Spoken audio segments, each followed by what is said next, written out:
wabarakatuh. Salam. Innal hamdalillah nahmaduhu wa nasta'inuhu wa nastaghfiruh wa na'udzu billahi min syururi anfusina wa min sayyiati a'malina. May yahdihillahu fahuwal muhtad wa may yudlil falan tajida lahu waliyyan mursyida. Amma ba'd. Bersyukur kita kembali menguji asma Allah dengan nikmat-nikmatnya kebaikan menjadi sempurna. Bersyukur kita Bapak Ibu, masih Allah beri kita, Allah gerakkan hati kita, Allah beri kita kesehatan, nikmat hidup, nikmat waktu luang sehingga kita bisa bermajelis ilmu. Alhamdulillah, ini adalah salah satu nikmat besar yang Allah berikan kepada kita. Selawat dan salam marilah senantiasa kita curahkan kepada seseorang yang sangat mencintai kita. Buktinya ketika turun aturan, ketika itu memang dikatakan ini aturan ini akan berlaku untuk umatmu, maka ia akan mencari aturan yang paling ringan. Tapi ketika itu memang hanya khusus untuk dirinya, maka dia ambil yang paling berat. Begitu cintanya Rasulullah kepada kita. Marilah kita senantiasa berselawat kepadanya. Apalagi ini hari Jumat, hari yang dimuliakan. Allahumma sholli ala Muhammad wa ala ali Muhammad. Dan semoga pula senantiasa kita berdoa agar Allah curahkan limpahan rahmatnya kepada keluarga-keluarga beliau, kepada sahabat-sahabat beliau, dan kepada seluruh pengikut beliau dimanapun berada. Bapak Ibu yang insya Allah dirahmati Allah, yang kami hormati, Ustadz Albert Nasir yang telah kembali membersamai kita. Alhamdulillah di tengah-tengah kesibukannya masih bisa menyempatkan waktu. Sekarang kita lanjut kembali kepada pembahasan kemarin, yaitu tentang parenting nabawiyah. Yang kedua, sekarang nanti banyak fokus ke bagian komunikasi terhadap anak, Ustaz ya. Komunikasi orang tua terhadap anak. Tanpa memperpanjang mukadimah, langsung saja kita berikan waktu kepada Ustadz kita untuk menyampaikan ilmu, pengalaman maupun teori-teori terkait masalah itu. Waktu dan tempat kami persilahkan, segala hormat Ustaz. Terima kasih Pak Panji. Assalamualaikum warahmatullahi wabarakatuh. Waalaikumsalam warahmatullahi wabarakatuh. Bismillahirrahmanirrahim. Alhamdulillahirabbil alamin. Wassalatu wassalamu ala asrafil anbiya'i wal mursalin wa ala alihi washabihi ajmain, amma ba'du. Bapak-bapak dan ibu-ibu, asatiz wa ummahat yang dirahmati oleh Allah Subhanahu wa taala, Pak Panji yang sudah memberikan kesempatan kepada saya untuk kembali melanjutkan diskusi kita yang sudah kita mulai pada session pertama dahulu pada tanggal 13 Agustus 2001. Sekarang kita akan fokus kepada bagaimana komunikasi orang tua dengan anaknya. Sebelumnya kita ulang kembali landasan ayat yang kita jadikan bahan diskusi kita dan hadis Rasulullah sallallahu alaihi wasallam. A'udzubillahi minasyaitonirrajim. Bismillahirrahmanirrahim. Ya ayyuhalladzina amanu qu anfusakum wa ahlikum nara waquduhan nasu wal hijaratu 'alaiha malaikatun ghilazun shidadul la ya'sunallaha ma amarahum wa yaf'aluna ma yu'marun. Shadaqallahul azim. Wahai orang-orang yang beriman, peliharalah dirimu dan keluargamu dari siksa api neraka. Api neraka itu alatnya penyalanya adalah manusia dan batu. Di atasnya ada malaikat-malaikat yang keras lagi, kasar sikapnya. Malaikat-malaikat itu tidak mendurhakai Allah dan dia patuh terhadap perintah yang diperintahkan Allah kepada mereka. Shadaqallahul azim, surat At-Tahrim ayat 6. Bapak Ibu yang dirahmati Allah, di rumah atau kita bisa melihat tafsir dari ayat ini. Ketika ayat ini turun, Nabi menyampaikan kepada para sahabat. Sahabat lalu bertanya, "Ya Rasulullah, kalau kami bisa menjaga diri kami, kemanapun kami pergi, kami bersama diri kami, Kalau ayat ini diperintahkan jagalah dirimu, para sahabat mengatakan kami bisa menjaga diri kami.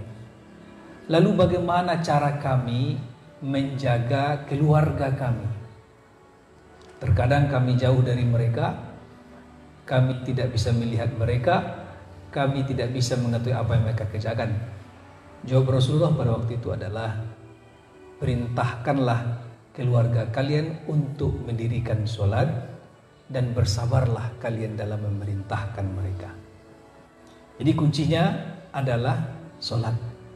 Tetapi memerintahkan sholat itu dengan caranya, inilah komunikasi. Lalu ayat ini menjelaskan tentang api neraka. Kalau kita mentadaburi, apa hubungannya Allah jelaskan alat bakar api neraka itu? Alat bakarnya ialah manusia dan batu. Kalau kita mentadaburi ayat ini adalah memang siksaan di dunia pun dan di akhirat itu juga dipicu oleh manusia dan materi sebetulnya. Betul? Batu al-hijarah gambaran dari materi. Materi itu bukan saja dalam bentuk uang ataupun benda, tetapi apapun yang akan kita tinggalkan di dunia ini semuanya adalah materi. Jadi pemicu api neraka itu adalah manusia dan materi. Sehingga apa kata Rasulullah sallallahu alaihi wasallam, ya, fitnatur rajul, ujian bagi seseorang itu adalah ya ahlihi wa malihi wa jarihi. Ujian kita itu dari keluarga kita dulu. Setelah itu dari harta kita, dan setelah itu dari orang di sekitar kita. Jadi kalau kita hubungkan dengan nar waquduhan nasu wal hijarah, itu cocok sekali itu. Ya. Masalah-masalah munculnya itu memang dari manusia di sekitar kita, kemudian materi. Lalu kata Rasulullah, tukaffiruha, ya, hapuskanlah dosa-dosa yang berakibat karena kelalaian kita dengan keluarga, harta dan tetangga itu dengan sholat, dengan sedekah dan amar ma'ruf nahi munkar. Ini ayat yang menjadi landasan kita dalam diskusi pada kali ini. Kemudian hadis Rasulullah SAW, hormatilah anak-anakmu dan didiklah mereka. Allah Subhanahu wa taala memberi rahmat seseorang yang membantu anaknya sehingga anaknya dapat berbakti kepadanya.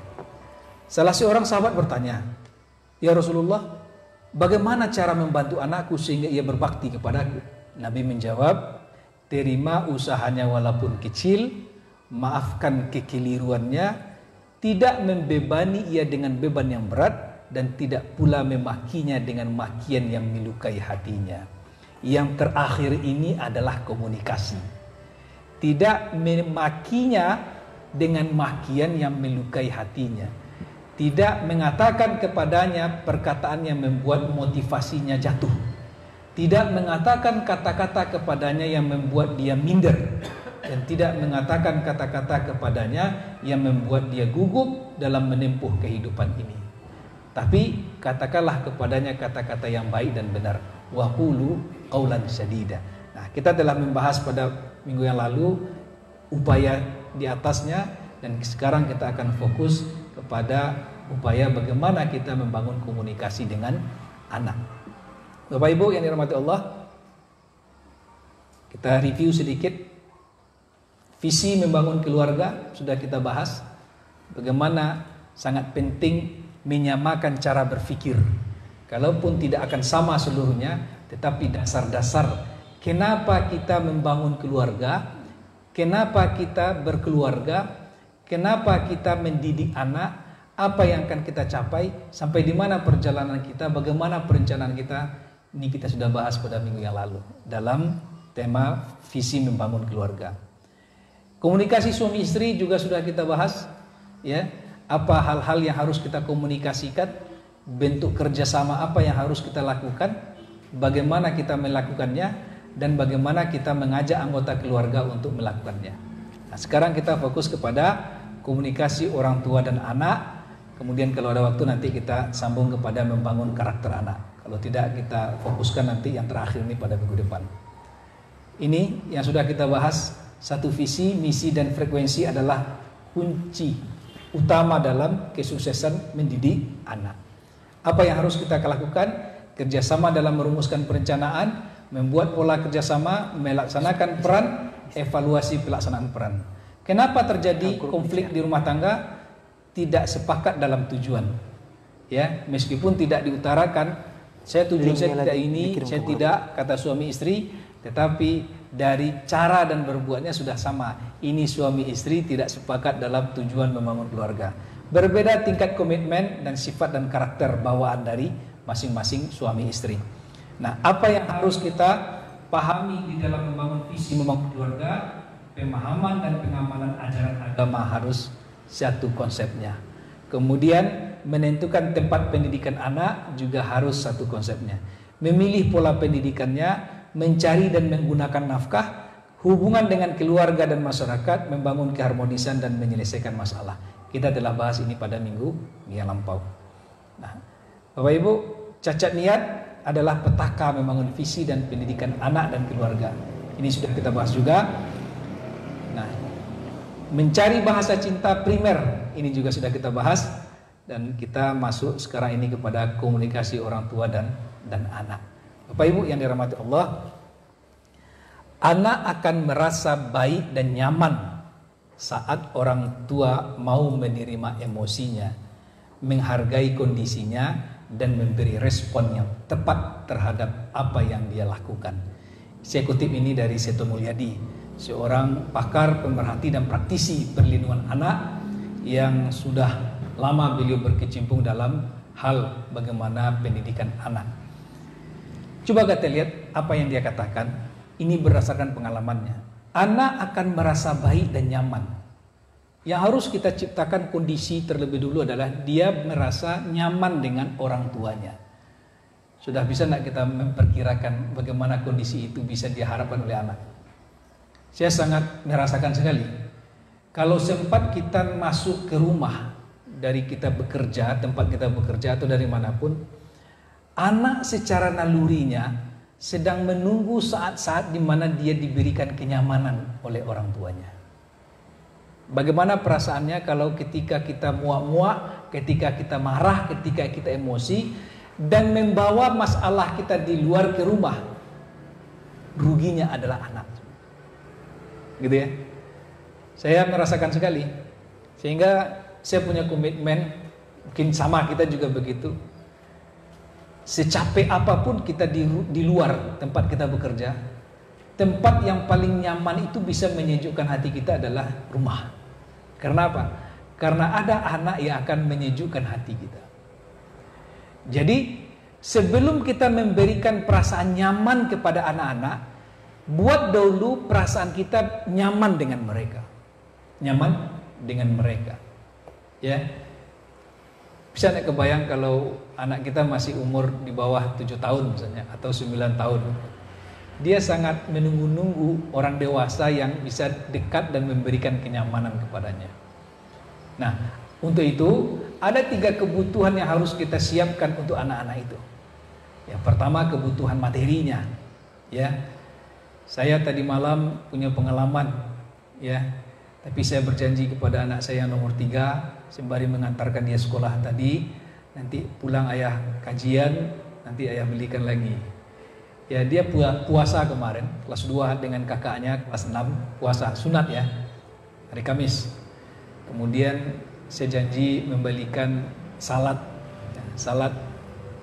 keju, buah gitu ya. Nanti malam ayah belikan, tapi ayah kajian dulu. Dia sudah tunggu-tunggu sebenarnya, tunggu-tunggu. Dan begitu saya datang jam 8:30, kemudian dia sudah mulai mengantuk. Begitu ya. Kemudian saya katakan, Azam namanya Azam, ini saladnya sudah ayah beli. Makan aja lah ya, oleh Uni gitu kan. Ya, tapi kan untuk Uni juga ada, kasih aja ke Bunda. Oh begitu ya. Sebab salad itu jangan sampai pagi. Kalau sampai pagi dia sudah tidak bagus lagi ya. Sebenarnya bisa dimasukkan ke kulkas tadi malam itu sebetulnya. Tapi saya juga sudah agak capek, kemudian menyiapkan untuk hari ini. Dan akhirnya ya sudah, kakaknya makan, sisa satu, salad sebesar inilah kira-kira, 2 besar dikit dari gelas. Kemudian pagi bangun tidur dia minta, ayah mana salad semalam mana gitu kan. Aduh tapi kan sudah dimakan. Dia ngambek, kemudian dia sedih. Lalu saya waktu itu merasa bersalah juga, kenapa tidak saya masukkan ke kulkas tadi malam begitu ya. Lalu saya berjanji kan, dia tidak menerima begitu ya. Kemudian setelah itu tadi saya bikin janji dengan dia, nanti ayah belikan yang 15.000 ya, insya Allah. Tapi jangan tidur ya, tadi malam kan sudah tidur, nanti ditunggu pagi kan dia enak lagi, dia pakai keju gitu. Lalu dia diam saja. Dan ketika dia turun dari mobil, dari ke sekolah sampai depan sekolah, saya ulang lagi janji saya, insya Allah ya, maaf tadi ayah lupa tadi, insya Allah ya, assalamualaikum. Dan dia lihat saya sampai mobil itu tidak ada lagi, dari simpang dia baru masuk ke gerbang gitu.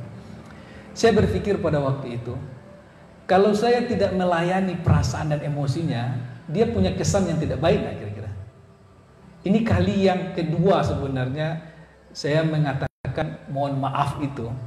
Kali yang pertama itu dengan anak saya yang pertama. Sekarang dia kelas 3 sanawiyah di Pasuruan ya, pesantren di sana. Nah, waktu dia dengan adiknya yang perempuan yang sekarang kelas 6 masih kelas 1 kelas 2 SD gitu ya, waktu itu. Pagi berantem lah. Kemudian saya mengasih kajian subuh pagi di Bukit Tinggi. Pas sampai di Padang Panjang itu jam 7. Biasa kalau jam-jam seperti itu mereka sudah nunggu depan pintu itu. Jadi saya tidak naik lagi. Begitu sampai dia langsung naik mobil, langsung diantar ke sekolah. Tapi kali ini wajahnya murung berdua. Murung gitu kan. Ya, ini ada masalah ini kan. Lalu waktu itu saya salah gitu ya. Saya langsung saja menegur kakaknya, abangnya. Diapakan lagi adik? Ya diapakan lagi, saya bilang begitu kan. Ini kesalahan saya sebenarnya kan. Waktu itu dia mengatakan, nah dia tidak menjawab, cuma dia nangis saja kan.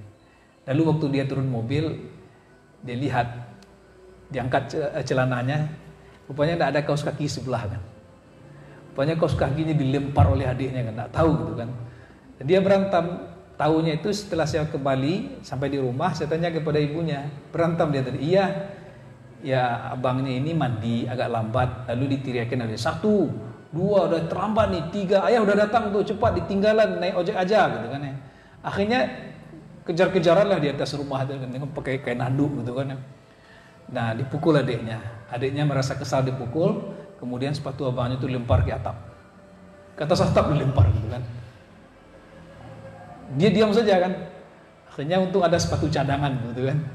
Dia cari-cari, dia diam saja. Nah, dia curiga kepada adiknya ini kan, lalu dia marah. Nah, itu awal cekcok. Nah, saya waktu itu langsung saja memvonis kan, karena ada sebuah perkataan yang dulu mungkin keliru menurut saya salah nang ketek. Ini coba cross check itu, ini keliru ini sebenarnya kan. Salah nang ketek ya salah, tetap juga salah nang ketek itu kalau salah begitu kan.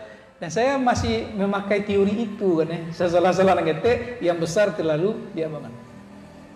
Akhirnya sepanjang jalan saya komunikasi dan ajar dia, terus dia diam saja. Waktu dia pas turun mobil, yang salam itu cuma adiknya kan. Dia tidak mau salam sama saya. Nah, saya sudah hilang sebenarnya. Pas jam 3 saya jemput lagi. Begitu naik mobil, biasa kan salam juga kan. Dia tetap ini pun santai saja, diam saja kan. Saya harus menyelesaikan masalah ini. Dan saya waktu itu kita ada musola di rumah itu di bawah, tinggalkan di atas. Nanti kita sholat jemaah di musola ya. Ayah enggak pergi ceramah kata. Tidak, ayah enggak pergi ceramah. Habis maghrib saya langsung saja selesai sholat, adik-adiknya naik ke atas, saya dengan abangnya itu saya minta maaf ya, maaf abang enak, maaf ayah bang ya. Saya ujukkan tangan saya, ulurkan tangan, maaf tadi ya tidak tahu pagi tadi masalahnya apa, ternyata gini. Lalu dia ambil tangan saya itu, dia cium dan dia nangis begitu. Momennya itu saya tidak akan pernah lupakan. Maaf ayah, nak ya tadi ya lupa tadi. Ya tidak tahu, tidak bertanya kenapa abang dengan adiknya murung saja, tapi adik yang salah tadi nampaknya. Nanti aja ayah nasihati adik. Sejak itu selesai. Dan saya waktu itu merasa juga nyaman. Dan dia juga tidur pada malam itu dengan tidur yang tidak punya masalah sebenarnya. Nah, inilah pengalaman bagi saya. Anak itu akan merasa nyaman saat orang tuanya menerima emosinya pada waktu itu. Waktu itu saya tidak menerima emosinya. Saya terpancing emosi. Lalu akhirnya apa yang terjadi? Tidak nyaman dia dengan saya. Turun dari mobil tidak mau salaman. Waktu saya jemput sore hari dia juga tidak salaman. Ya. Setelah saya yang mengakui saya harus menerima emosinya pada waktu itu, akrab juga. Nah, ini yang disebut dalam teorinya to clean emotion, membersihkan emosi. Jangan biarkan anak kita itu tidur membawa sebuah kekesalan. Sebab itu akan disimpan di kepalanya di dinokortek, bertumpuk-tumpuk kekesalan itu menjadi pikiran bawah sadarnya. Makanya biasakan menjelang anak-anak itu tidur, komunikasi dengan mereka, nyamankan hati mereka, ya, saling memaafkan. Dan inilah momen yang tepat bagi orang tua sebenarnya. Ya, yuk kita mau tidur, udah gosok gigi, wudhu, cuci kaki, kemudian baca doa. Kalau dia sudah agak besar sedikit, sudah tamat SD misalnya, atau sudah kelas 6, kelas 5 SD, ya tidak apa-apa, suruh sholat witir minimal 1 rakaat. Kalau tidak doa. Dan setelah itu kita dampingi dia dengan memaafkan kesalahan orang dan baca doa. Maafkan kesalahan ibu, kesalahan ayah, adik, kakak, dan kesalahan kakak, abang, adik. Kalau kita panggil itu sudah dimaafkan juga. Selamat tidur, mudah-mudahan pagi besok kita bangun lagi dan sholat subuh berjamaah. Dialog memulai kenyamanan dengan suara seperti itu. Nah, anak-anak akan merasa nyaman dia saat orang tua juga menerima emosinya dengan merasa nyaman. Nah, di antara cara komunikasi yang merampas kehormatan anak, ya, coba kita lihat. Ini penelitian ini, tapi tidak semuanya yang disampaikan. Menyalahkan dan menuduh. Jadi kata Rasulullah, terima usahanya yang kecil, maafkan kekeliruannya, dan jangan maki ia dengan makian yang melukai hatinya. Nah, kalau dijabarkan hadis ini, ada cara-cara orang tua yang tidak tahu sehingga ketika dia berkomunikasi ini merampas kehormatan anaknya itu. Padahal ketika si anak sudah dirampas kehormatannya, dia tidak akan nyaman lagi dengan orang tuanya itu. Contoh komunikasi menyalahkan, menuduh misalkan. Kamu yang berantakan main itu ya. Ada enggak spontan orang mengatakan itu kan? Kesalahan saya tadi itu kan ya. Diapakan lagi adik kok dikesalin, dimarahin lagi macam-macam lagi. Langsung saja tuduh tanpa ada konfirmasi. Pernah nak kita bayangkan Bapak Ibu, sampai kita di rumah berantakan semuanya. Pertama kali siapa yang kita cari itu? Kalau ada anak kita 3 di rumah yang paling besar, nomor 2, nomor 3 kan. Berantakan rumah itu, yang pertama kali kita panggil siapa? Yang paling besar. Coba Ibu yang jilbab hitam. Jawab. Ya itu yang lihat. Ya Bu Melan. Bu Mela ya? Melan. Bu Melan ya. Anak yang besar kelas berapa Bu Melan? Baru 1 ya. Alhamdulillah. Berapa umurnya? 5 tahun. Oke, berarti sudah kreatif itu di rumah ya. Kalau seandainya ada yang berantakan di rumah Bu Melan, gimana komunikasi pertama kali Bu Melan? Bagaimana cara Bu Melan tanya? Ini siapa yang berantakin ya? Pernah itu terjadi? Pernah, dan pernah juga enggak sebaik itu. Pernah juga nasib jujur ya. Oke. Ini siapa yang memberantakin? Kalau itu pertanyaannya, kira-kira jawaban anak itu apa kira-kira itu? Oke, kalau ibu depan ibu apa? Bu Ayu. Bu Ayu? Sudah punya anak Bu ya? Begitu Bu Ayu sampai di rumah, badan capek, kemudian letih, tugas banyak, di jalan ada masalah pula dengan orang, tersenggol pula motor misalnya kan, dan seterusnya, sampai di rumah berantakan, sepatu di atas meja makan, kemudian buku-buku bertebaran, mereka bertengkar. Apa kata-kata yang Bu Ayu keluarkan pertama kali itu? Jujur ya, tepuk tangan tuh Bu Ayu, jujur ya. Gimana cara Bu Ayu memarahinya? Bagus secepat ya, betul ya. Respon kakaknya gimana? Iya, dia Nah, ini cara-cara perampasan hak sebenarnya ya. Kenapa Bu Ayu menyalahkan kakaknya? Besar. Karena ada pesan dari orang tua kita yang sudah meninggalkan wasiat kepada kita, salah-salah nang kete, salah jo nang gadang. Ini tidak benar nih Bu. Salah-salah nang kete, sia nang salah tetap salah gitu ya. Cuman bahasa kita apa yang harus kita gunakan? Ini yang harus diketahui. Sebab selama-lamanya yang besar itu selalu menderita. Itu. Ada itu keluarga saya di kampung, ya jauh lah keluar, maksudnya dia berceritakan sajak dari kete awak dulu menderitanya mendiang amak aku awak aja salah sadun salah kasudahnya balai nyuambil lah ratu pusaku sadunnya ada yang ngambil ledem paling kadang kan ya yang kete aku mau diinyu sadunnya kan biarlah dia sudah menderita dari kecil. Nah, ini pola-pola seperti ini sebenarnya komunikasi. Kalau Pak pulang dari rumah, kasus yang sama terjadi, apa yang dilakukan Pak? Pengalaman Ustaz, memang sebelum kadang sosmed ini kan ada juga bantuan dari kita. Iya. Biasanya memang di saat kita pulang dari kerja, lihat rumah berantakan, apalagi yang kebetulan anak saya laki 2 orang Ustaz. Iya. Kan banyak mainan yang kadang-kala yang di luar rumah pun dibawa naik gitu ya. Iya. Juga memang berantakan. Waktu itu memang ya yang bahasa kita itu kan memang jujur kadang emosi kita itu kan di saat capek itu kan kurang terkendali. Iya. Nih kalau serak rumah gitu ya. Iya, itu bahasa gitu ya. Nah, memang jarak umur anak pertama dengan yang kedua itu memang agak jauh, sudah 7 tahun. Tetap memang bukan yang besar yang ditanya, yang kecil. Yang besar memang udah agak mandiri, kan? Iya. Tapi kayaknya memang pengaruh komunikasi ini juga ada. Memang anak umur 7 tahun ini kadang sudah bisa juga bersilat lidah. Iya. Itu dia yang salah. Iya betul. Nah, itu salahnya kita orang tua yang mendidik atau bagaimana itu bawa Allah. Baik. Tadi ada Pak In tadi di Lewasera lo rumah adik kalian begitu ya. Iya. Ada yang berkomentar tak waktu itu? Diam. Diam kan? Iya. Karena tidak ada alamat kan? Tidak ada alamat. Coba kalau ada dialamatkan, misalnya si Budi Abdul, kalau dia yang dialamatkan, kira-kira dia membantah nggak kira-kira? Kalau dia tidak salah, dia membantah. Nah, waktu itu Pak In ketika tidak ada alamat dia diam gitu ya? Diam. Apa lagi komunikasi Pak In? Kemudian setelah mereka melihat situasi itu agak kondusif dari raut kita, yang kecil mulai akan bicara. Ya biasa yang kecil ya. Karena yang kecil punya perasaan nanti pasti ayahnya atau ibunya akan membela dia gitu kan. Iya. Nah, apa kata yang kecil tuh Pak In?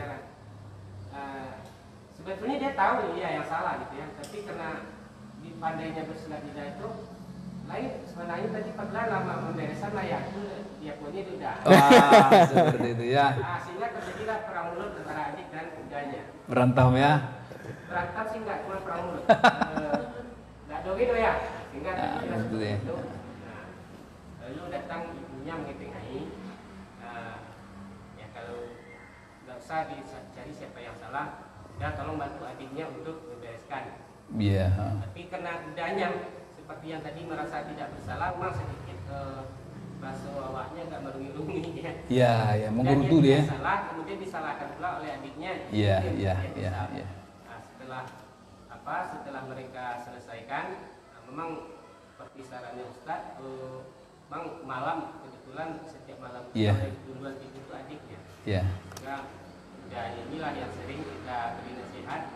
Memang walaupun salah-salah yang ketik tetap yang salah itu belum bisa kita tinggalkan sebetulnya, tapi memang bahasa yang kita keluarkan itu bukan yang salah. Komunikasi sebenarnya. Usahakan mengalah udah, karena memang yang kecil ini memang agak sedikit kreatif, memang tuinnya bahasa kita ya. Iya. Sehingga udahnya bisa mengalah. Nah itu kemudian kita baca di sosmed. Ada betul atau tidak, tapi ada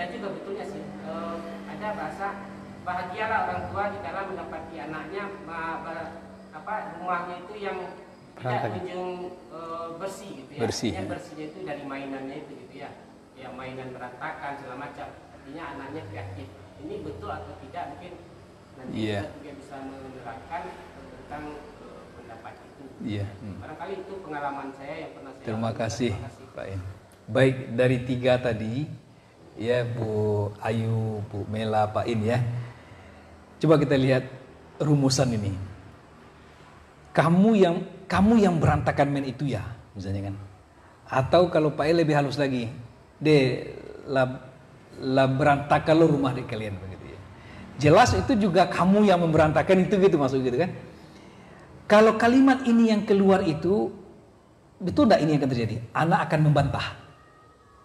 Meskipun ia yang melakukan, dia terlebih dulu membantah. Terlebih dulu membantah. Dan kita orang tua harus panjang akal sedikit bagaimana bisa menjadikan anak itu sportif. Sportif gitu kan.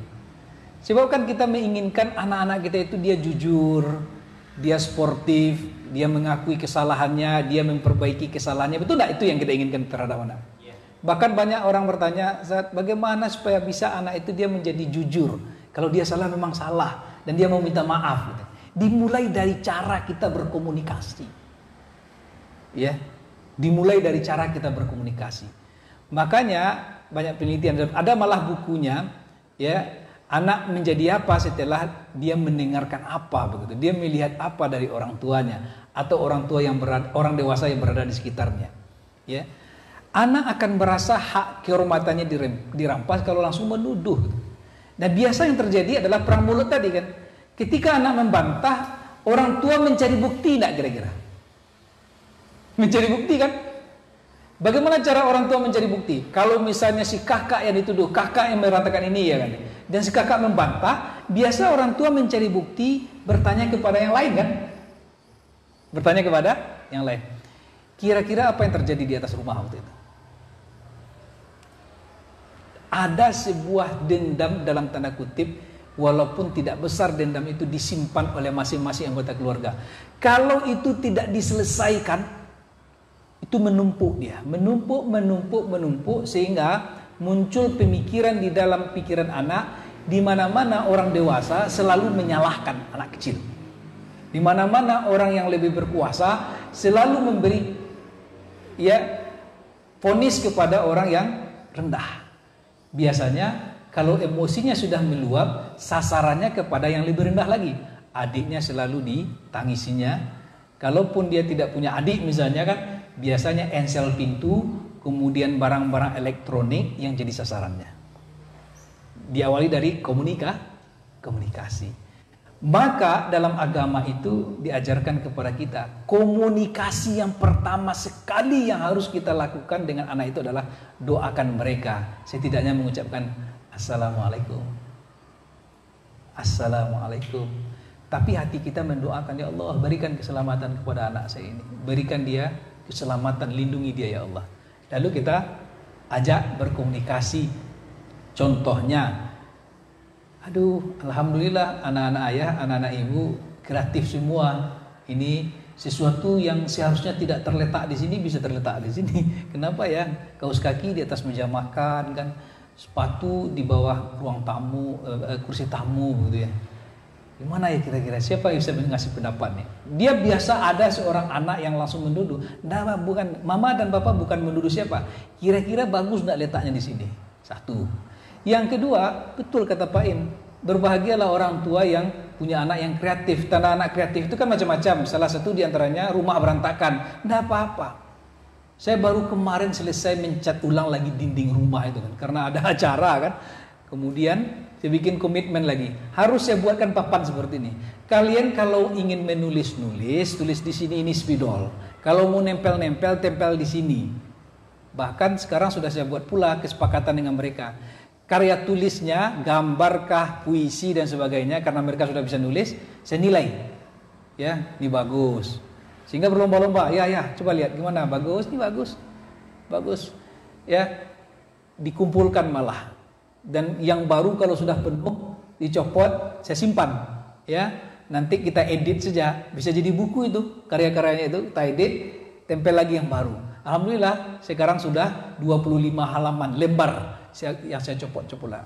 Ada abangnya bikin gambar, kakaknya bikin puisi, bikin cerpen dan semuanya dengan karikatur karena sudah kelas 6. Silakan. Dulu sembarang tempel, sembarang tulis, dinding rumah tuh habis ditulis semua tuh. Ya. Sehingga wallpaper tuh harus dicopot lagi kan. Tapi sewaktu itu saya harus berpikir, jangan sampai menyalahkan saja, fasilitasnya mana. Lalu setelah itu kita komunikasikan. Pasti kamu yang pukul adik ya. Tidak mungkin setan tuyul tiba-tiba adik itu menangis langsung. Itu enggak? Nangis adiknya kan. Kesalahan saya pertama kali kan. Ya, dia nangis. Dan tidak perlu bertanya gitu kan. Dia berdua cuman kan. Satu nangis, satu tidak kan. Siapa kira-kira yang membuat dia menangis itu?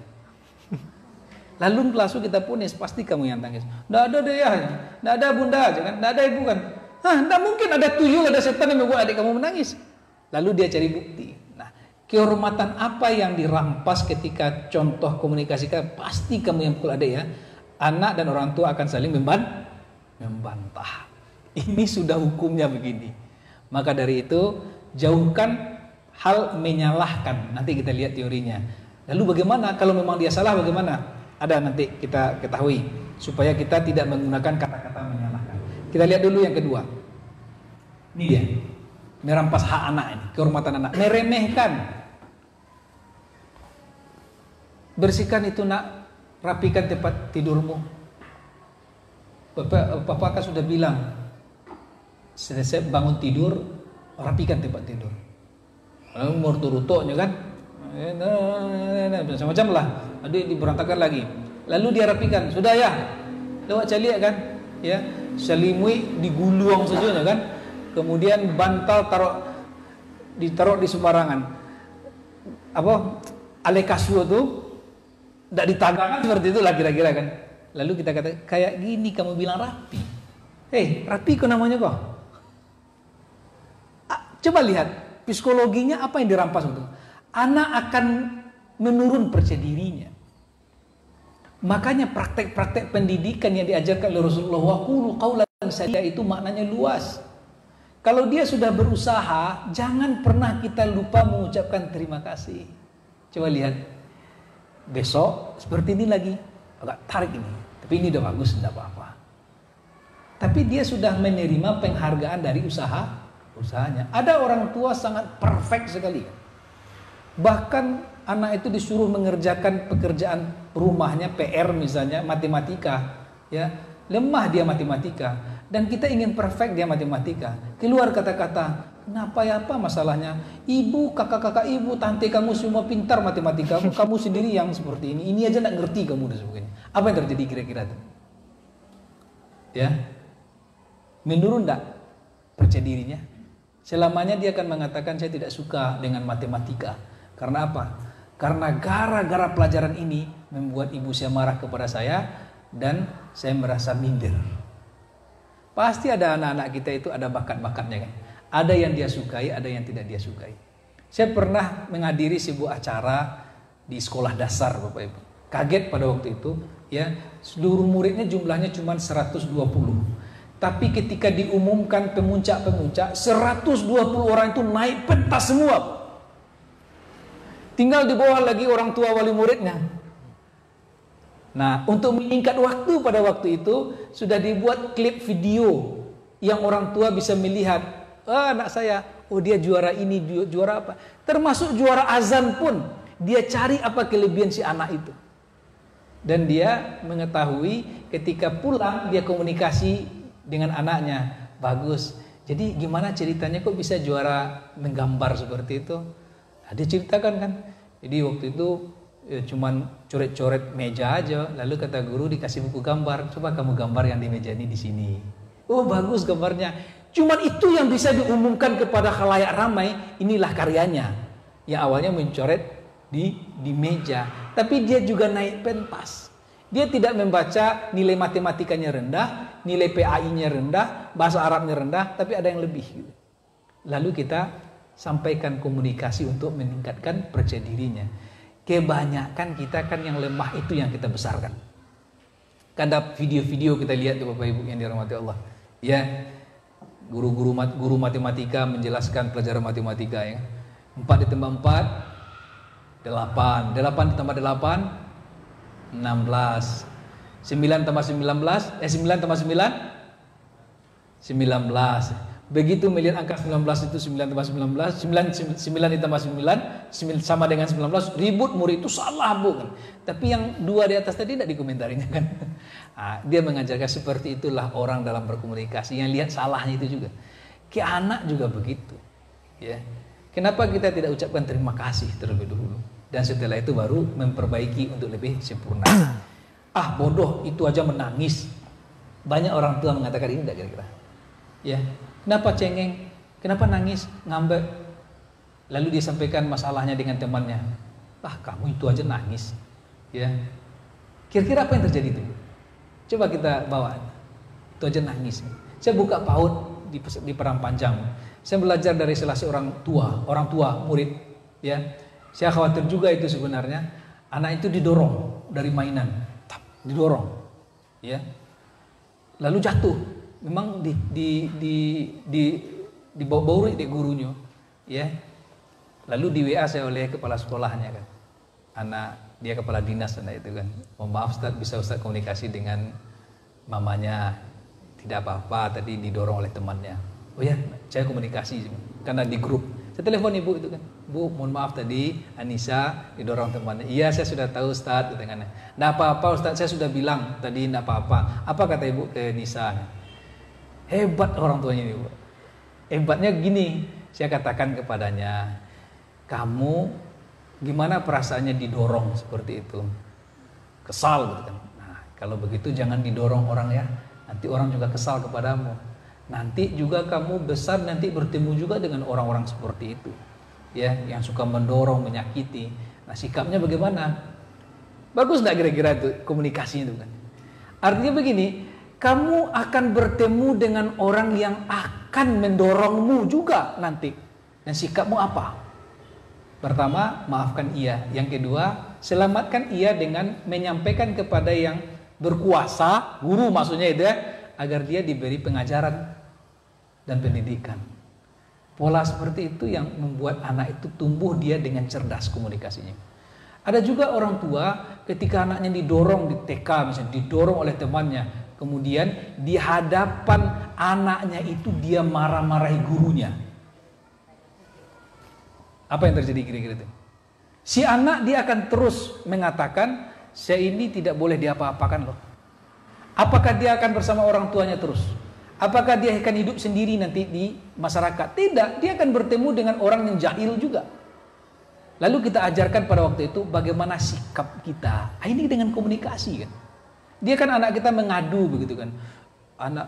Teman Nisa misalnya, namanya Nisa, teman Nisa tadi pensil Nisa diambilnya saja, tidak dipinjamnya, patah ujungnya itu ya katanya. Kalau anak TK gitu ya.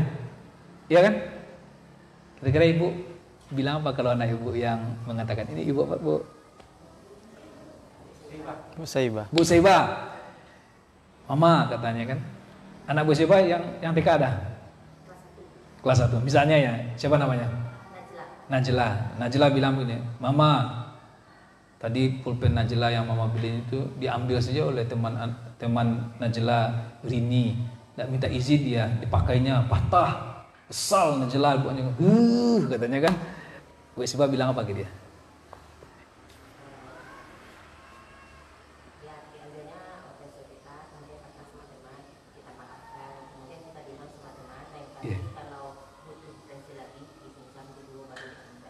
Ya alhamdulillah.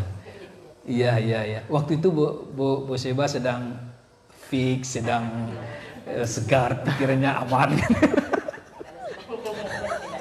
Natar misalnya kalau sedang mumpet begitu ya, sedang marah begitu ya. Lain lagi ceritanya ya. Nah, lain lagi ceritanya. Memang begitu.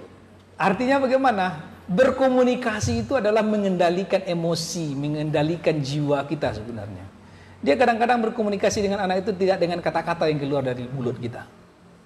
Dia lihat raut wajah kita. Kenapa?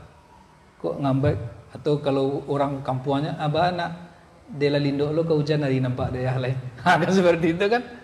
Dia merutok-rutok kan, dengarkan saja. Saya dapat pelajaran juga dari orang-orang tua gitu kan.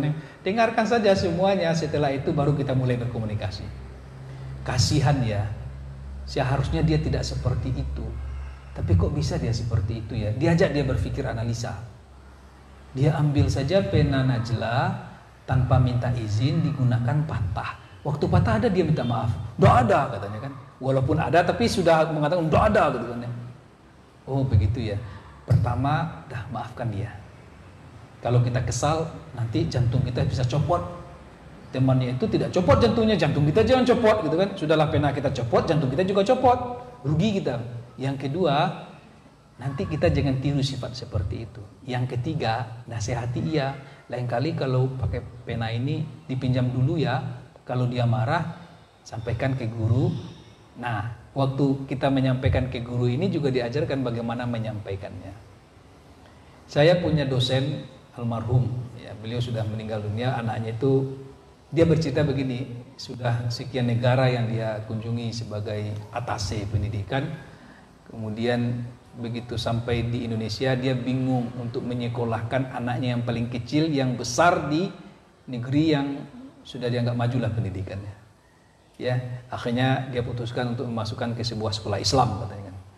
Begitu hari pertama dan ketika saya jemput dia dari sekolahnya, besok dia tidak mau lagi sekolah. Karena apa? Karena sok dia dengan budayanya. Bagaimana dia di Amerika dulu sekolah di elementary school di sana, begitu keakraban, begitu sopan santun, say hello dan seterusnya. Tiba-tiba masuk ke sekolah ini, walaupun sekolah Islam katanya kan, temannya itu melihat-lihat dengan lihat-lihatan yang beda, kemudian buku-bukunya yang berbeda dengan yang lain itu juga dilihat, lalu diambil saja. Dia cuma mau ambil, dia protes anak saya itu, bingung saya mau sekolahkan di mana katanya. Ya, dia bertanya kepada saya waktu itu, ada enggak sekolah yang bisa menjamin keramahan anak seperti setidaknya menghargailah satu sama lain. Saya tidak bisa jawab waktu itu. Mungkin Raudatul Jannah sudah ya membangun kultur seperti itu. Nah, ini salah satu yang akan kita hadapi. Komunikasi apa yang harus kita bangun agar kehormatan anak itu tidak dirampas. Coba kita lihat Bapak. Kayak gini kamu bilang rapi, anak akan turun percaya dirinya. Ah bodoh itu aja nangis, tidak menghargai anak. Sepatumu kotor kamu jorok. Masalah kemudian adalah anak akan meniru perkataan kita itu. Jadi komunikasi anak-anak yang kita hadapi di sekolah ini sebenarnya cerminan dari cara orang tuanya berkomunikasi dengan dia. Coba lakukan survei. Kalau tidak akan penelitian, survei sajalah. Oh ini orang tuanya, oh ini anaknya kan. Maka tuliskan. Kalau seperti ini komunikasi anaknya, si anak pernah orang tuanya mendengarkan komunikasi seperti ini. Contoh, anak-anak yang selalu mengejek misalnya, dia karena menerima ejekan setiap hari dari orang dewasa yang ada di sekitarnya. Bisa kakaknya, bisa abangnya, bisa tantenya, bisa neneknya, kakeknya, apalagi ayah dan ibunya. Ini meremehkan. Yang ketiga, Bapak Ibu, mengancam. Komunikasi mengancam apa contohnya? Awas kalau kamu pecahkan lagi, mama telepon ustazahnya. Awas kalau kamu lakukan lagi, telepon. Yang lebih parah lagi, mau telepon polisi. Wah, luar biasa. Sampai sekarang jujur kita, ya kita ini kan korban-korban malpraktek komunikasi orang tua dulu. Enak. Pak In, kalau disebut kata polisi, apa yang ada di kepala Pak In? Hah? Ditangkap, menakutkan. Tentara, tembak. Membayangkan. Doakan orang tua kita diampuni dosanya oleh Allah Subhanahu wa taala karena ketidaktahuannya begitu. Ya. Ada Profesor Agustir Sahnur waktu saya kuliah dengan dia dulu kan. Beliau mata kuliah sosiolinguistik. Apa kata beliau? Waktu saya kuliah di Amerika katanya kan. Dia kan contoh-contoh itu aja karena keluar sana kan. Saya naik kereta api dari satu negara bagian ke tujuan. Di samping saya anak kecil, umurnya itu 7 tahun. Dia pergi sendiri dan saya bercerita, Anda mau kemana? Disebutkan daerahnya kan.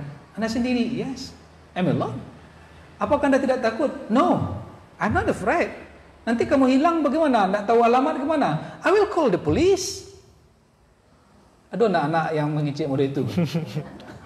Kalau nyo hilang sasek jalan kama, dia akan pergi ke kantor polisi terdekat dan saya akan sampaikan ke polisi. Kalau dia anak-anak begini, dewa yang ini kan lain. Kalau dewa kan ke polisi kan ditembak itu kan. Baru malah pun langsung kan ditembak.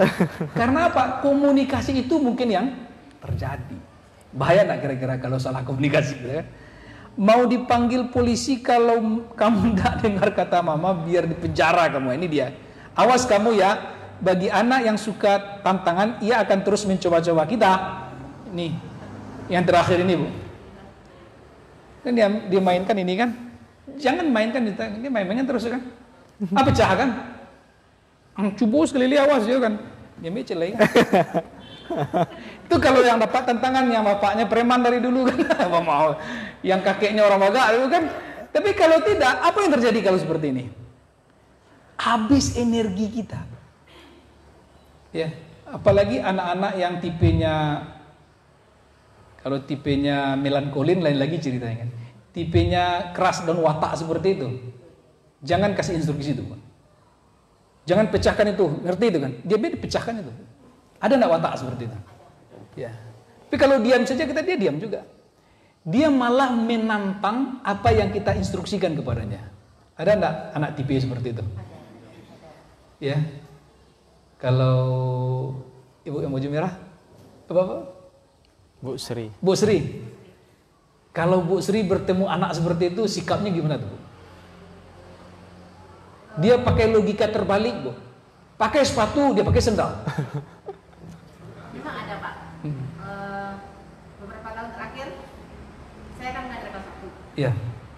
9 tahun, insya Allah, saya di kelas 1. Setiap tahun adalah yang seperti ini. Ada, Bu ya? Ada. Ambil bukunya, iya Bu.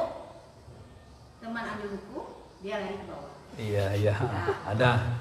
Kumpul bukunya, udah selesai. Udah. Mana bukunya? Masih di tas. Belum dikerjakan. Belum dikerjakan. Ternyata ini udah selesai. Iya. Jadi kan kita kebalikan semuanya. Iya. Ya, seperti yang tadi juga loh Pak. Kalau ibunya lagi bagus moodnya begitu, mungkin jawabannya mungkin lurus. Iya. Tapi kalau ibunya juga lagi begini, mungkin jawabannya juga pasti seperti yang Bapak bicarakan. Oke. Coba nanti Bu Sri lihat respon anak kalau kita pakai kalimat perintah, responnya apa? Coba kita survei saja anak-anak kita kan. Tapi kalau kita pakai respon sebab akibat, bagaimana pula kalimat sebab akibat, bagaimana pula responnya? Saya sering lakukan itu kan. Biasa anak-anak kalau dipakai kata perintah itu dia coba-coba. Ada ingin coba-coba. Coba kalau tidak saya lakukan gimana kan? Saya pernah mengajak anak-anak SMP malah Bu. Ada pergi ke Malaysia begitu kan. Sehingga saya sudah katakan juga kepada guide pada waktu itu, tolong guide ketika ada 3 mobil, 3 bus itu, tolong ya setelah anak ini keluar, apapun instruksinya harus diikuti dengan sapu bersih di belakang semuanya kan. Ya. Karena waktu itu ada handphone per grup ya, karena dia juga komunikasi dengan orang tuanya karena 5 hari dalam perjalanan. Ya tolong yang tanggung jawab pegang handphonenya jangan sampai tertinggal di bus. Tinggal juga kan. Jadi saya katakan begini, coba lakukan tes sekali. Tolong yang pakai handphonenya ditinggalkan di bus biar hilang. Gimana kira-kira responnya kan? Nah, ya coba seperti itu kan. Dikatakan begitu, yang pakai handphone tinggalkan saja handphonenya di bus ya biar hilang dan tidak ada yang bertanggung jawab. Tidak ada yang meninggalkan handphone dulu. Artinya harus pakai logika terbalik ini kan. Nah kalau seperti itu, apa yang harus kita lakukan? Agak panjang akal kita sedikit. Ya, agak panjang akal kita sedikit. Biasa anak-anak yang usia 10 tahun ke bawah, yang masih anak-anak lah kira-kira ya, dia akan melakukan sesuatu itu kalau kita jelaskan sebab akibatnya. Sebab akibatnya. Ananda, kalau kamu tidak bawa buku sekarang, akibatnya ini. Kamu tidak bisa mengerjakan PR dan ibu guru tidak bisa mengambil nilainya bagaimana? Seperti itu kan? Kalau tidak diambil bukunya, kalau tidak dibawa bukunya, akibatnya ini. Kalau ini dikerjakan, ini jadinya. Kamu pilih yang mana? biar saja dia memilih. Dan dia biasa mencari lihat kiri kanan. Oh begitu. Saya kelas 2 SMP juga mengajar Bapak Ibu. Kelas 2. Di sini saya lihat, silahkan yang mau saya ambil nilai prakteknya, siapkan diri, saya kasih waktu setengah jam. Modelnya seperti ini, prakteknya seperti ini. Silahkan. Akhirnya bagaimana? Tampil ke depan. Saya lihat kan nilainya bagus. Saya rekam. Ya, masih ada lagi yang mau tampil. Ya. Saya tidak memerintahkan, tapi dia sudah berpikir sendiri. Kalau saya tidak tampil, saya tidak ada nilai. Kalau nilai saya tidak ada, nanti juga buruk nilai saya. Motivasinya memang nilai pada waktu itu. Akhirnya dia tampil juga. Tampil juga. Kalau saya gunakan kata begini bagaimana kira-kira kan? Ya, kalau kamu tidak tampil resikonya tanggung sendiri ya. Kan seperti itu. Dia tidak tahu resikonya apa. Nah, ini salah satu contoh ya, mengancam bisa merampas hak dan kehormatan anak. Dan konsekuensi yang paling tinggi itu adalah orang tua dan anak akan bertengkar, beradu mulut, bahkan beradu argumentasi. Bisa orang tua bisa kalah itu berargumentasinya. Anak-anak sekarang ini canggih juga kan. Sehingga kalau orang tuanya kalah, ada dua kemungkinan saja. Ya, tangannya akan main. Di muncul kau santiasiana kau tiru mengecek serupiku gua. Kalau dia sudah kelas 5 misalnya perempuan.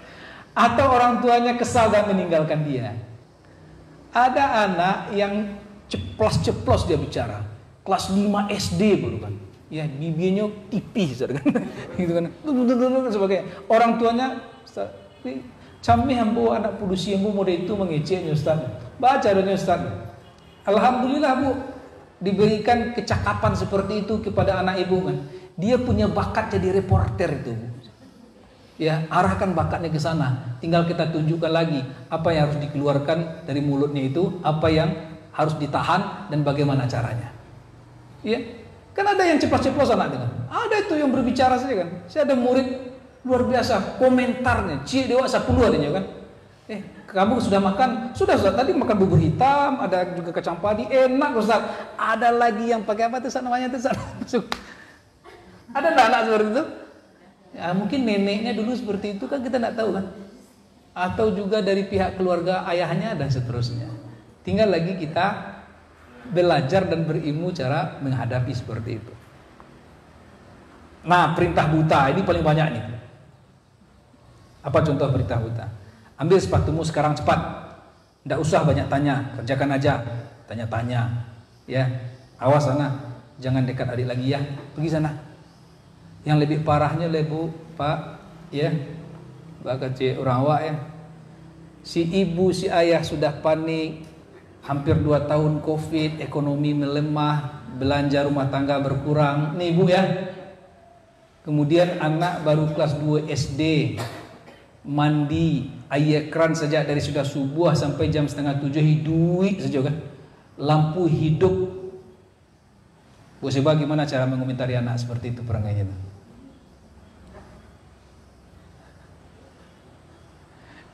Gimana kira-kira? Ide sekarang tapi nak nyematian lampu ide baru nampak dewa. Apa kita hebatnya?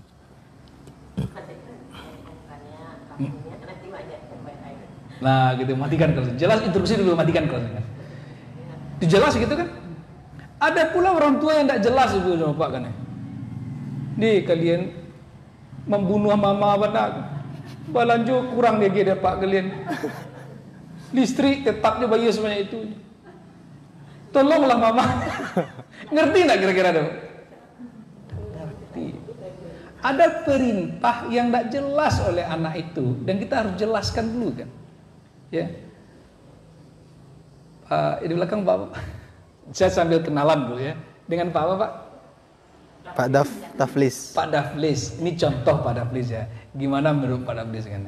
Ya, awak mantan anak sekolah TK, anak ya, jumotor sekolah TK. Hari hujan pakai mantel. Dia lihat temannya dijemput ayahnya pakai mobil. Nyaman tak kira-kira? Ya, Pak Daflis anak tadi ngomel kan?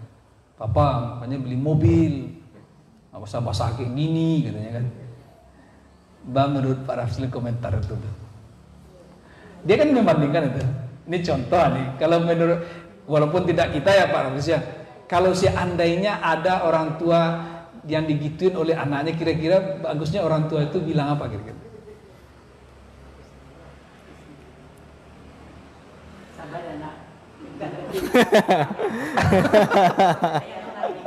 Iko apanya Buya kan? Sabar nak, innallaha ma'as sabirin. Seperti itu kan. Ya gitu kan. Kalau Pak In gimana kira-kira tuh? Tergantung kondisi. Oke. Kalau sedang keliru itu jadi pilihan paling bahasanya seperti itu ya. Iya. Jadi pilihan seperti itu. Iya. Ikut sasana kerajaan.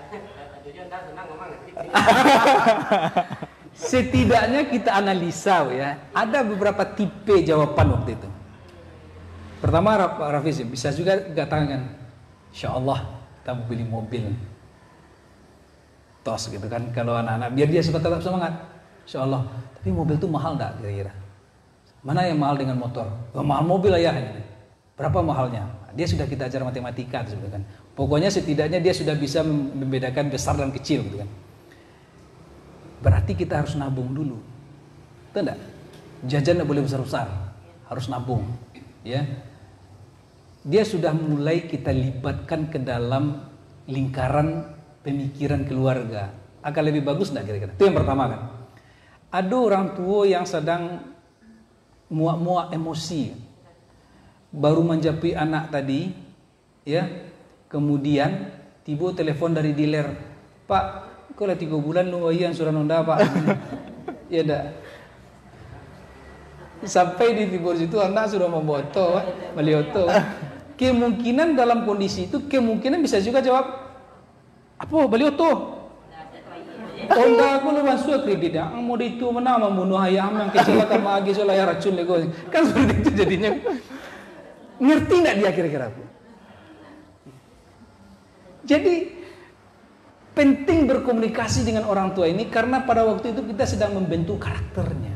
Ayah saya itu seorang yang sabar. Ayah saya itu seorang yang bisa memberikan solusi. Ayah saya itu seseorang yang bisa mengerti keadaan saya. Bisa tidak kita menciptakan itu? Dari mana dia tahu?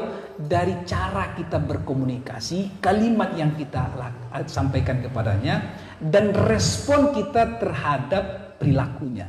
Di situ dia akan memberikan, ayah saya seorang yang penyabar, ibu saya seorang yang pemaaf, dan dia juga akan memindahkan karakter seperti itu. Paling dia akan bertanya, mama ngajarkan seperti ini kok orang tak seperti itu, ya. Nah di situ kita komunikasikan lagi kan, berarti kita meniru yang baik. Di mana saja ada baik ada buruk, dan yang baik seperti ini, yang buruk seperti itu. Bagaimana kita bertemu dengan hal yang baik, kita ikuti, alhamdulillah. Kita bertemu dengan hal yang buruk, ya jangan kita ikuti, tapi kita sampaikan mana yang baik dari yang buruk itu. Nah, bisa tidak kita melakukan itu? Bisa kalau kita mau. Ya, tetapi terkadang kita tidak mau berkorban waktu, pikiran dan perasaan kita untuk membentuk karakter anak dengan berkomunikasi. Kita selalu saja disibukkan dengan urusan kita. Ya, anak saya yang nomor 3 itu sering saya ajak, akhir ini dia ikut pergi ceramah. Kalau dia sekolah, mungkin kalau tadi nak sekolah dia mau ikut juga itu sebetulnya kan. Ya, karena gilirannya sekolah hari Jumat. Sepanjang jalan dia selalu bertanya, kenapa begini, kenapa begitu. Dan pada waktu itu kadang saya lama menjawab, dia lihat gitu kan. Lalu dia kecewa kan. Dan disitulah saya memilih, saya harus tinggalkan pemikiran yang lain terlebih dahulu dan saya harus berhadapan dengan dia. Betul enggak, Bu?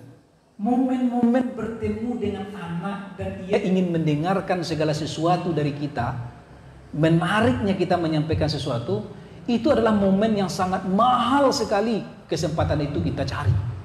Kalau dibeli mahal sekali. Kita akan menyesal nanti kalau dia sudah besar.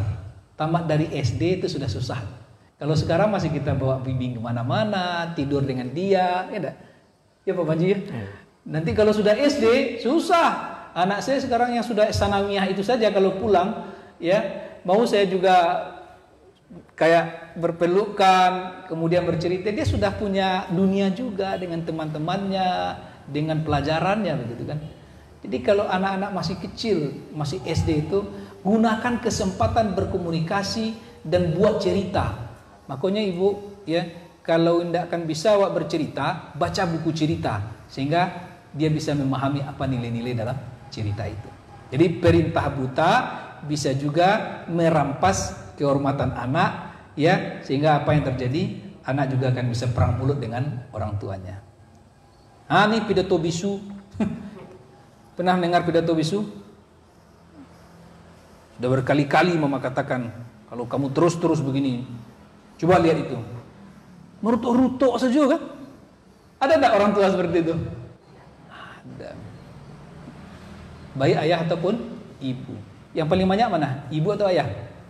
Ibu. Kalau ayah? Cecie gitu kan. Karena memang ibu ini kan berbakat bicara itu. Nah, cerewet gitu kan.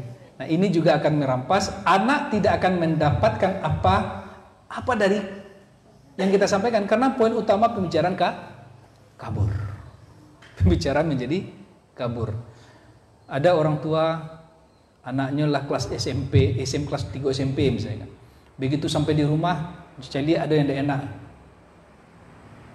Diku taruh. Kan ada orang tua kan tidak paham, tidak mengerti. Akhirnya anak nyubi status leh. Iya enggak? Status deh kan. Nasib ya. Nasib katanya kan. Dibaca lah di mamanya kan. Lalu langsung ngomel-ngomel kan. Saya yang balikin HP itu, Ku HP ti mama yang ngasih ku HP. Sehingga mama ambil HP itu balik kan. Padahal anak cuma nasib. Coba bayangkan komunikasi apa seperti itu tuh. Kalau sudah anak SMP SMA, ya akhirnya apa yang terjadi? Ya diblokir itu orang tuanya, semua kan, diblokir kan. Masya Allah, dari mana itu terjadi? Dari ketidakpahaman cara berkomunikasi. Jadi pidato-pidato bisu yang tidak jelas ujung pangkalnya itu hindari. Apalagi kalau ada anak yang sudah berusia di atas 12 tahun, dia masuk usia remaja. Nah, usia-usia seperti itu dia akan lari dari orang tuanya kalau dia tidak mendapatkan kenyamanan dalam berkomunikasi. Mengomel Bapak Ibu. Ada? Gimana sih kamu? Masa sudah jam segini belum pakai seragam? Gimana nak terlambat sekolah? Ya, apa yang kehormatan yang diambil dari anak itu? Menimbulkan ketergantungan dan rasa bersalah. Lama-lama anak akan menghindar dari kita. Jadi ada enggak mengomel-ngomel kan? Nah, dia menghindar, baru nampak aja awalnya larinya langsung kan? Ya enggak? Senang jadi orang tua mana kira-kira Pak ini? Sampai kita di rumah alhamdulillah gembira dia, kesedihannya hilang, datang kegembiraan. Atau justru setelah kita sampai di rumahnya sedang bergembira, langsungnya astagfirullahaladzim la haula wala billahil aliyyil azim katanya kan. Kira-kira kan? Karena apa? Karena memang kita tukang omel. Ya. Salah saya kasadonya kan. Ya, pengalaman mungkin tahu ya. Karena apa? Karena orang tidak nyaman dengan orang yang pengomel ini. Jangankan orang tua kan, di sekolah pun kalau ada yang tukang omel itu, dia mengeluarkan energi negatif tuh. Ya. Orang yang mengomel-ngomel terus, yang dikeluarkannya itu energi negatif itu. Jadi orang kalau suka mengomel, ketika diam, energi negatif itu tetap keluar. Ya. Apalagi di rumah Bu ya. Tidak anak saja Bu Seba, suami pun tidak betah di rumah itu kalau kita ngomel-ngomel itu. Ya enggak, kan dia cerita siapa tuh Ustaz Latif dia cerita ya. Ya enggak. Ada istri masuk ke dalam sumur, dia kan jatuh ke dalam sumur. Nampak adik suaminya kan rasain kamu, ngomel lah kamu dalam sumur tuh. Kiranya tiba jin gadang, pandainya ngecek kan siapa? Ada lampai ratus tahun dalam sumur, ada tahan yang dalam keluaran lah aja. Karena apa? Ada perempuan ngomel gitu. Jin lari dari rumah tuh, apalagi anak dan ini salah satu contoh. Jadi anak pun akan berubah karakternya menjadi orang yang tidak memberikan respon positif kepada lingkungannya kalau dia mendengarkan omelan terus dari orang tuanya di rumah. Ya. Ada enggak kita ngomel? buah baju. Mengenaan buah baju itu dari atas ke bawah, hendak dari bawah ke atas doang. Mangomel juga Bapak Ibu kan. Iya enggak? Caranya itu boleh istighfar, astagfirullahaladzim. Untung ada sekarang ini materi karena problemnya di sana. Apa yang biasa Bu Sri omelin di rumah Bu? Semuanya Pak. Alhamdulillah Bu, jujur semuanya Bu ya. Apa respon anak ketika Ibu Sri datang? Ceria wajahnya atau kaget dia? Atau sudah terbiasa kena omel kan? Iya. Mungkin karena ya seperti tadi Pak, sering pagi kena omel, bangun tidur saja sudah kena Omel. Omel ya. Maghrib diomelin lagi. Iya. Sebelum tidur pun kena omelan. Kena omelan tuh ya. Akhirnya dia kebal dengan omelan. Seperti vaksin ya. Dilemahkan lagi COVID itu dimasukkan di tubuh lagi kan. Tahu enggak Bapak Ibu, kenapa orang tua itu selalu mengomel dan marah? Penyebabnya 3. Penyebab pertama itu adalah karena letih ya. Itu awal-awal dulu tuh Bu. Tapi karena sudah terbiasa ya sudah. Awal-awal dulu kita ini baik sebenarnya kan. Letih itu ada 2. Letih fisik, letih pikiran dan psikis. Mana yang berat tuh Bu? Pikiran. Psikis. Maka kalau kita merasa letih fisik, istirahat. Kalau merasa letih psikis atau jiwa beruduk, ya tenangkan sesaat. Berdiam diri. Makanya sholat 5 waktu itu jangan selesai sholat kita pergi aja Bu. Kumpulkan energi fisik itu lagi, energi jiwa itu lagi. Sebab orang yang letih itu rawan dia mengomel dan marah. Yang korban siapa? Anak. Ini. Yang kedua, orang tua itu mengomel dan suka marah-marah itu adalah, ini jujur juga kita, karena dia kurang akal. Maksudnya kurang akal apa itu? Kurang pengetahuan tentang psikologi anak itu. Tapi kalau kita banyak pengetahuan bagaimana? Oh, anak saya sudah begini ya, sudah mulai pakai lipstik dia ya. Sudah berapa umur anak saya ini? Ya nak? Kalau dia perempuan berarti sudah ada perkembangan jiwanya ya. Tapi kalau laki-laki pakai lipstik gitu kan? Kenapa ini? Ada ilmunya kan? Orang kalau ada ilmu dengan segala sesuatu dia bisa menghadapi dengan tenang enggak kira-kira? Bisa. Bisa dia menghadapi. Makanya kajian duha itu salah satunya ini kan. Ini salah satunya. Biar kita punya ilmu. Kenapa? Kan bisa jadi seperti ini. Ya. Lalu kita ajak komunikasi. Kalau dia sudah remaja, ajak komunikasi. Ya. Kaget kita, ya Allah. Kok anak saya ada video ini di handphonenya? Lalu kita mulai berkomunikasi. Mama minta pendapat ini. Ada peristiwa, jangan langsung divonis dia kan.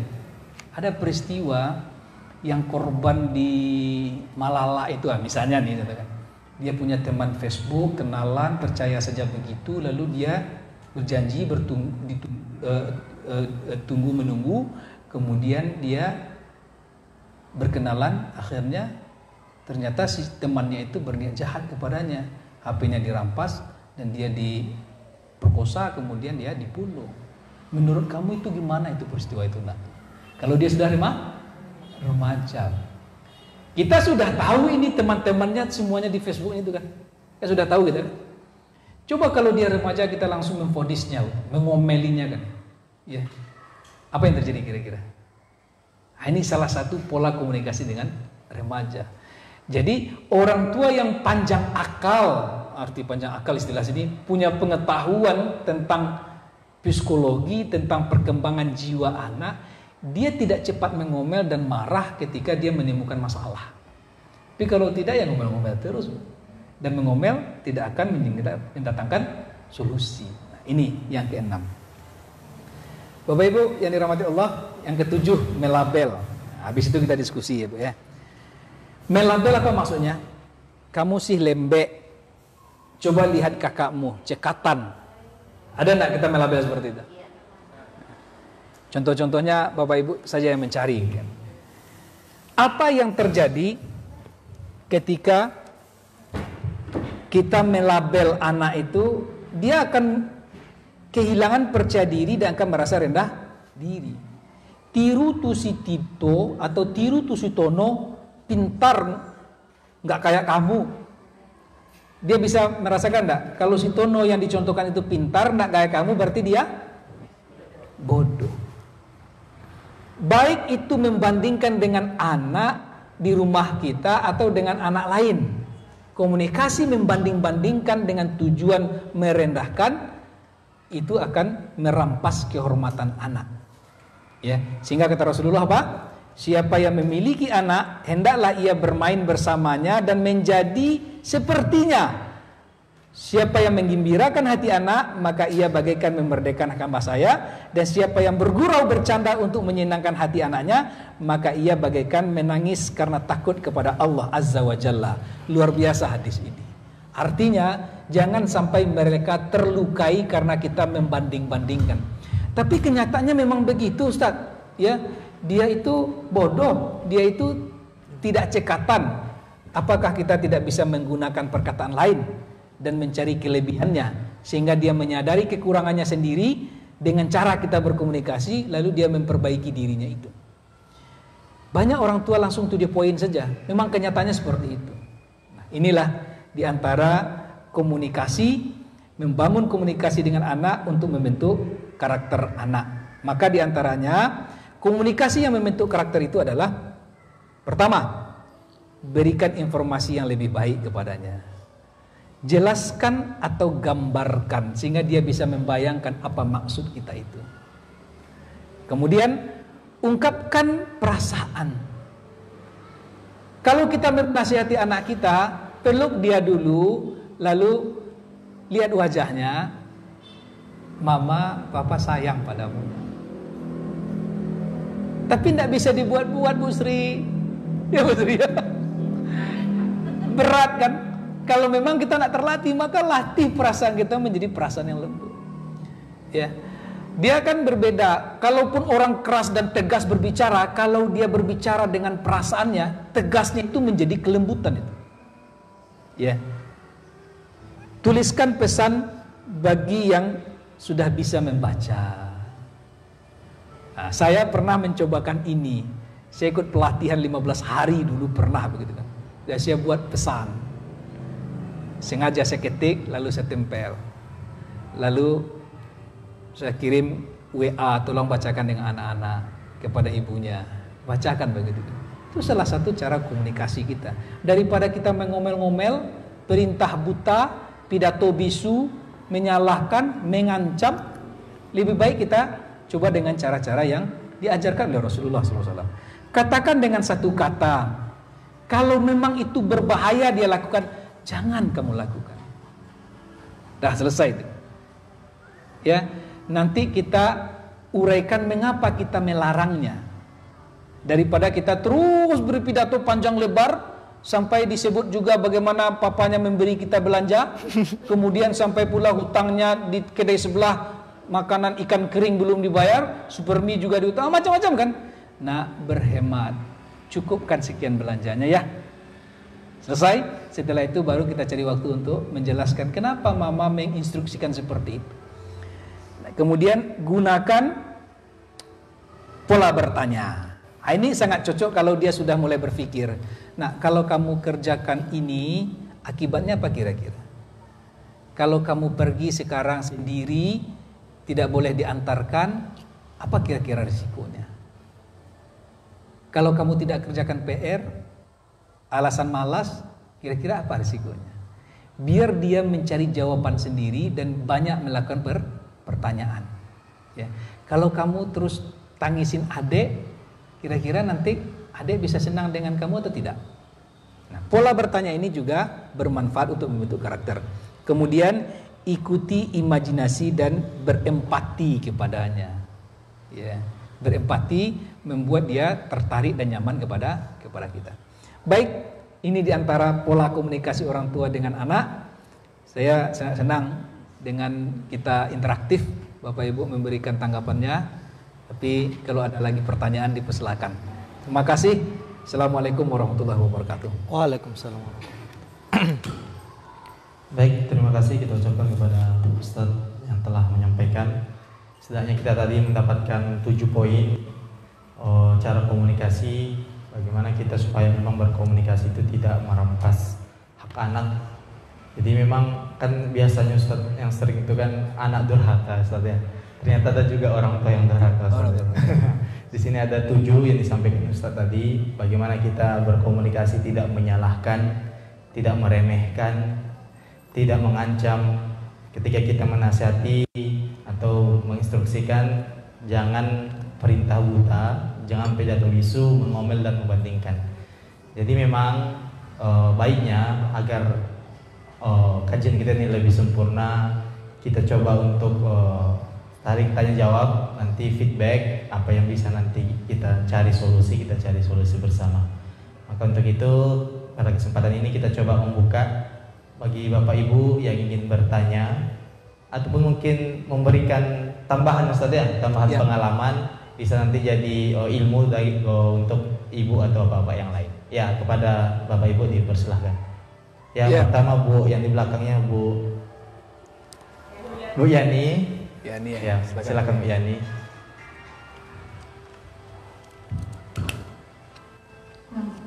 Assalamualaikum warahmatullahi wabarakatuh. Waalaikumsalam warahmatullahi wabarakatuh. Ini mungkin berkaitan antara guru dan siswa. Jadi saya punya seorang pengalaman dengan seorang siswa, di mana kasusnya itu yang bermasalah dengan psikologi anak, di mana suatu waktu dia mempunyai 2 karakter yang berbeda dalam satu waktu. Dalam satu waktu itu ketika komunikasi dengan dia orang yang meriang, tapi tiba-tiba dia orang yang mendukung, tiba-tiba menangis, kemudian punya emosional yang berbeda.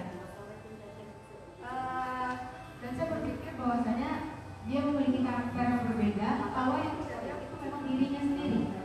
Tapi ketika dia yang tiba-tiba menangis, kemudian sering cenderung murung gitu, saya merasa itu bukan dia. Nah mungkin itu berkaitan dengan pengalaman traumanya masa lalu, entah itu keluarga atau lingkungan sekitarnya, saya tidak tahu. Cuman pada saat itu bukan dia cenderung murung kemudian menangis. Ketika saya nasihati dia selalu menjawab semua perkataan saya gitu. Nah, bagaimana menghadapi anak yang seperti itu, Ustaz? Lalu apakah ada dia dipengaruhi oleh mungkin berupa mistis seperti jin atau semacamnya, Ustaz? Terima kasih. Terima kasih. Mungkin langsung dijawab satu persatu ya. Boleh.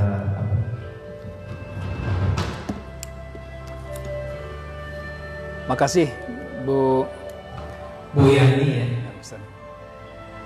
Memang pertanyaan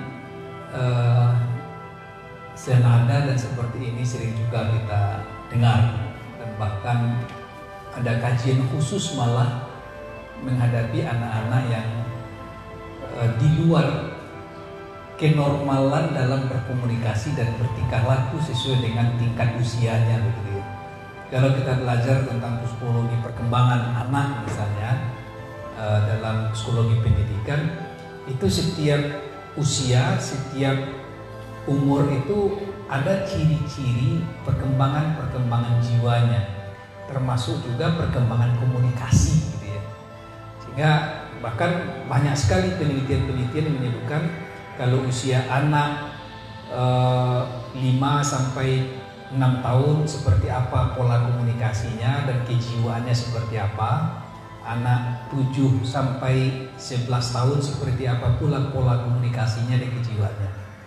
Nah, kalau bertemu kita dengan hal yang di luar kenormalan secara umum, mungkin saran saya cuman komunikasikan dia dengan psikolog gitu ya, psikiater gitu ya.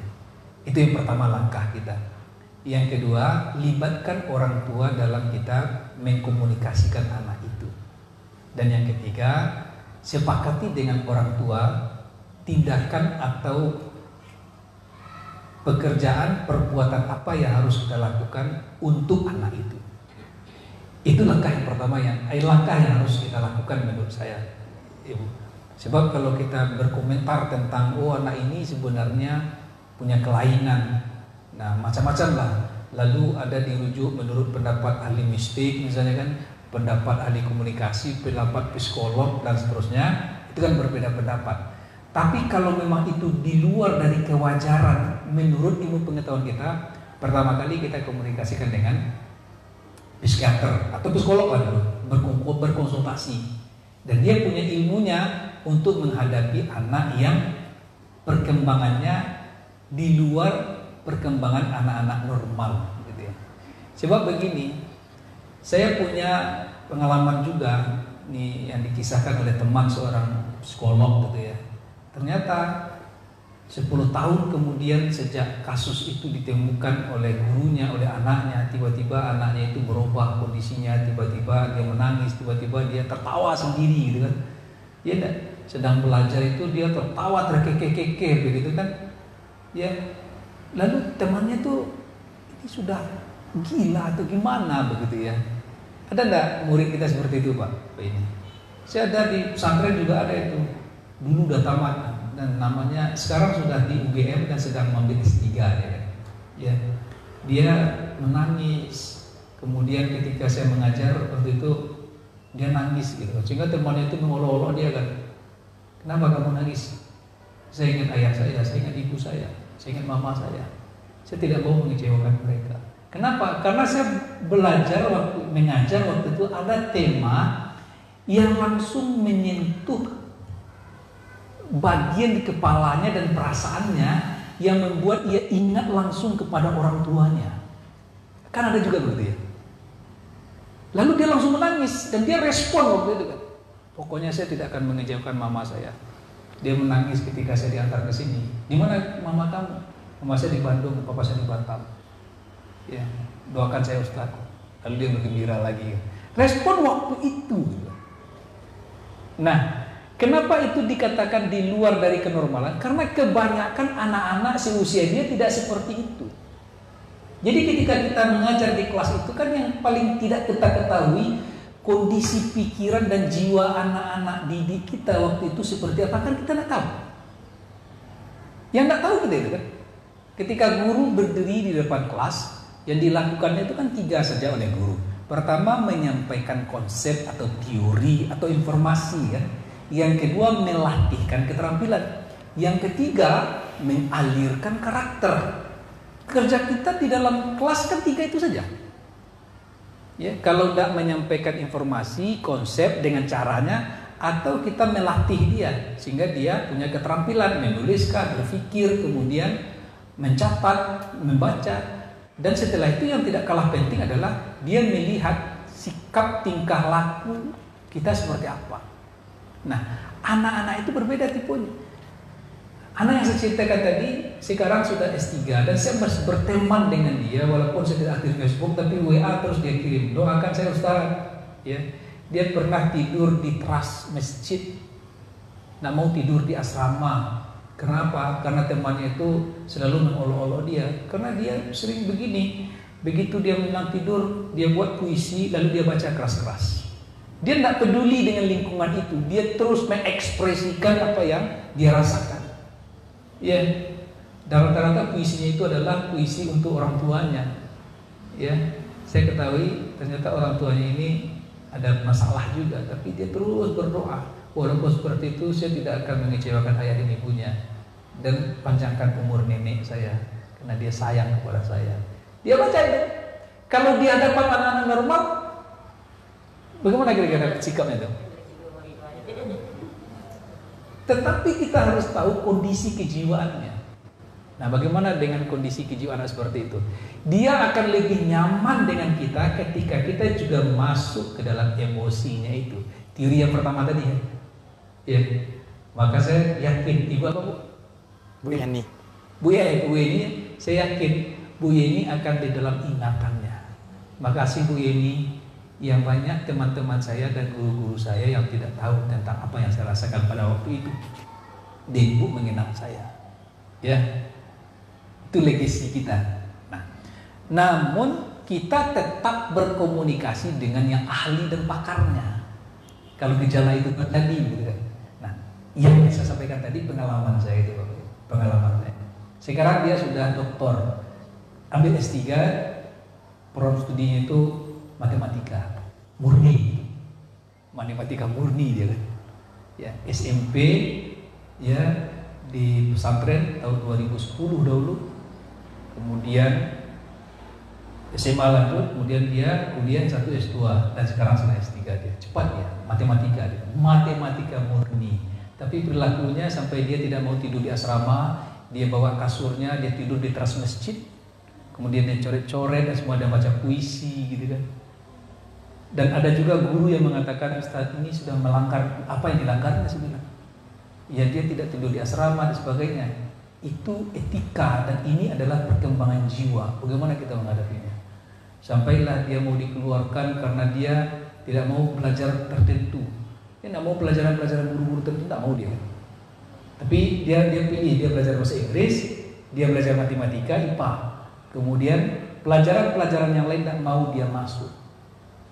Salah satu penyebabnya adalah dia tidak tertarik. Karena apa? Tidak ada yang memperhatikan dia. Ketika guru masuk selalu mengatakan kepadanya, kamu bisa diam, kalau tidak pergi keluar. Ya keluar dia. Keluar gitu kan. Tapi apa yang terjadi? Guru yang menyuruhnya keluar dulu sekarang masih jadi guru bahasa Indonesia, dan sekarang dia sudah mau jadi dokter Bapak Ibu. Ini jangan tersinggung juga guru bahasa Indonesia. Ini contoh pas yang tidak dia senangi juga guru bahasa Indonesia sudah keluar gitu kan. Karena dia ajar grammar kan. Padahal dia sudah bisa baca puisi kan, menulis kreatif gitu kan. Yang diajar subjek, predikat, objek saja terus kan. Sehingga tidak menarik oleh Allah bisawab. Terima kasih jadi ya. Hanya itu yang bisa saya sampaikan. Silakan yang lain. Ya, mungkin terakhir ya, Bu Vivi Bu Saibah dipersingkat aja Bu ya, dipersingkat.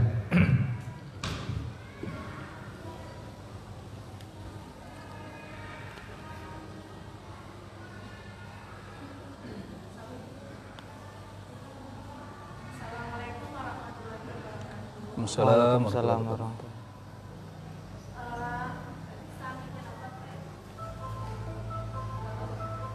Adam. Terima kasih Ustadz. Saya senang sekali menerima materi ini, walaupun agak lambat tadi.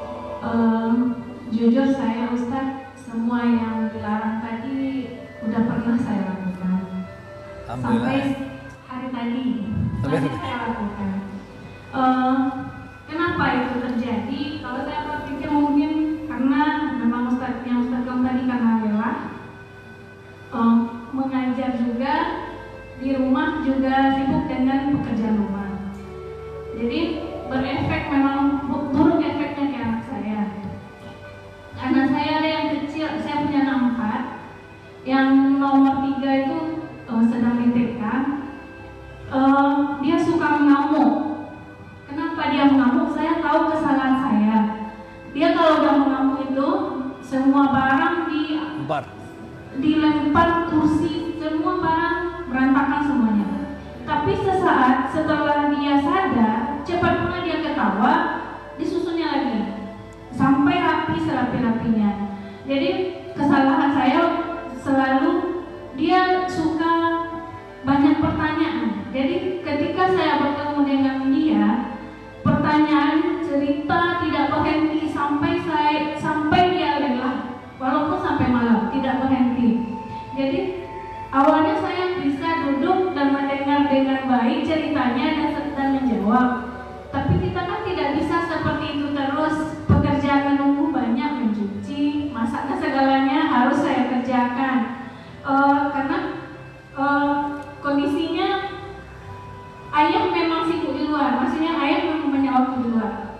Otomatis dia ceritanya banyak sama saya. Jadi dia kemana saya pergi ke dapur, selalu pertanyaannya banyak, bercerita. Saya jawab sambil bekerja. Apa katanya? Bunda, hubungan jali. Akhirnya dia komentar seperti itu. Saya jawab, oh gitu kan, karena sibuk bekerja. Setelah itu dia ngamuk. Selalu, setiap hari saya hadapi, ada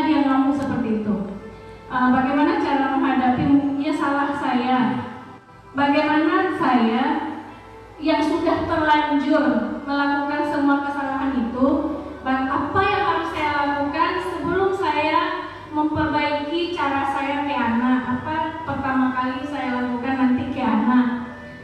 Apa bahasa saya, apa perbuatan saya yang harus saya lakukan untuk insaf dari dosa-dosa yang sudah saya lakukan ke anak? Terus yang kedua, saya di sekolah mengajar kelas 1, ada satu murid di kelas datang pagi dengan biasa saja kayak anak biasa, tapi maminya selalu bilang ini, fokus nanti ya, hari tadi janji ya, tadi kalau tidak belajar dengan baik, nggak mau menulis, nanti mainannya akan hilang. Pokoknya berbagai giat mami lakukan kan gitu. Tapi di balik sekolah, ditinggal mami udah pergi. Ada satu kata, contoh, dia misalnya dia agak berlagak seperti masih kecil gitu. Jadi kok keluar komentar dari teman, kamu kayak anak kecil.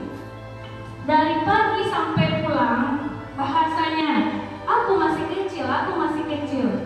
Bahasa tadi, misalnya tempat nasinya hilang. Kiranya ada di tas, ibu tempat nasiku hilang. Ada di tas, ibu cari di tas, ada ketemu. Ini tempat nasinya nak, ada kan? Iya. Tapi bahasanya tetap sampai pulang, tempat nasiku nggak ada, tempat nasiku nggak ada sampai pulang. Sehingga pelajaran tidak bisa diikutinya dengan baik. Sampai dia kadang-kadang berteriak di kelas. Tentu seperti itu. Jadi pertanyaan saya Pak Ustadz, bagaimana saya menghadapi anak kandung dan anak murid yang di sekolah seperti itu? Satu lagi, bagaimana yang sudah terlanjur tadi mengobatinya? Terima kasih. Assalamualaikum warahmatullahi wabarakatuh. Langsung aja ya. Langsung nanti Bu Siva terakhir ya. Terima kasih Bu Vivi. Sebenarnya pertanyaan Bu ini sama Bu Vivi tadi lebih banyak kita bahas di membangun karakter anak. Tapi materi ini tidak sekarang, mungkin minggu depan lah karena waktu ya. Insya Allah lebih banyak fokus besok kita fokus di sini di tema membangun karakter anak. Tapi kita singgung dari segi komunikasi saja ya, komunikasi. Bagaimana cara kita berkomunikasi dengan dia. Sama pertanyaan Bu Vivi dengan yang sebelumnya Bu ini, sepertinya menurut kita anak itu di luar anak normal yang menurut kita berbeda gitu ya. Harusnya anak itu bagaimana, dia harus patuh dan seterusnya itu ya. Ada pernah saya baca buku tentang tipologi anak dalam meluapkan emosinya. Istilah-istilahnya itu saya lupa, ada istilah tantrum, ada istilah melankolin gitu kan. Jadi anak kalau dia emosi kan banyak tipe cara dia melepaskan emosinya. Ada dengan tipe dia menyakiti badannya. Ada itu anak seperti itu. Ya. Tinju-tinjunya dada, diantukkannya kepalanya dan seterusnya. Ada tipologi merusak benda yang ada di sekitarnya. Ada tipologi narik diri, dia menjauh, dia ngambek. Kalau dia masih TK, dia lari ke belakang pintu, dia menangis, menunggu satu waktu saja. Sebenarnya orang dewasa bisa mendekatinya dan menyayanginya dan kemudian mengatakan kepadanya, sebenarnya semua orang sayang sama kamu. Dia menunggu itu. Selama tidak ada yang mengatakan itu, dia akan seperti itu terus. Nah, kira-kira bagaimana menghadapi 3 tipologi anak dalam emosi? Saya punya anak 4 ya, tapi yang kecil masih 2,5 bulan. 3 di atas yang kecil ini ada ketiga-tiga tipologinya kalau dia meluapkan emosinya. Ya. Anak saya nomor 3 lebih kepada melankolin. Ya.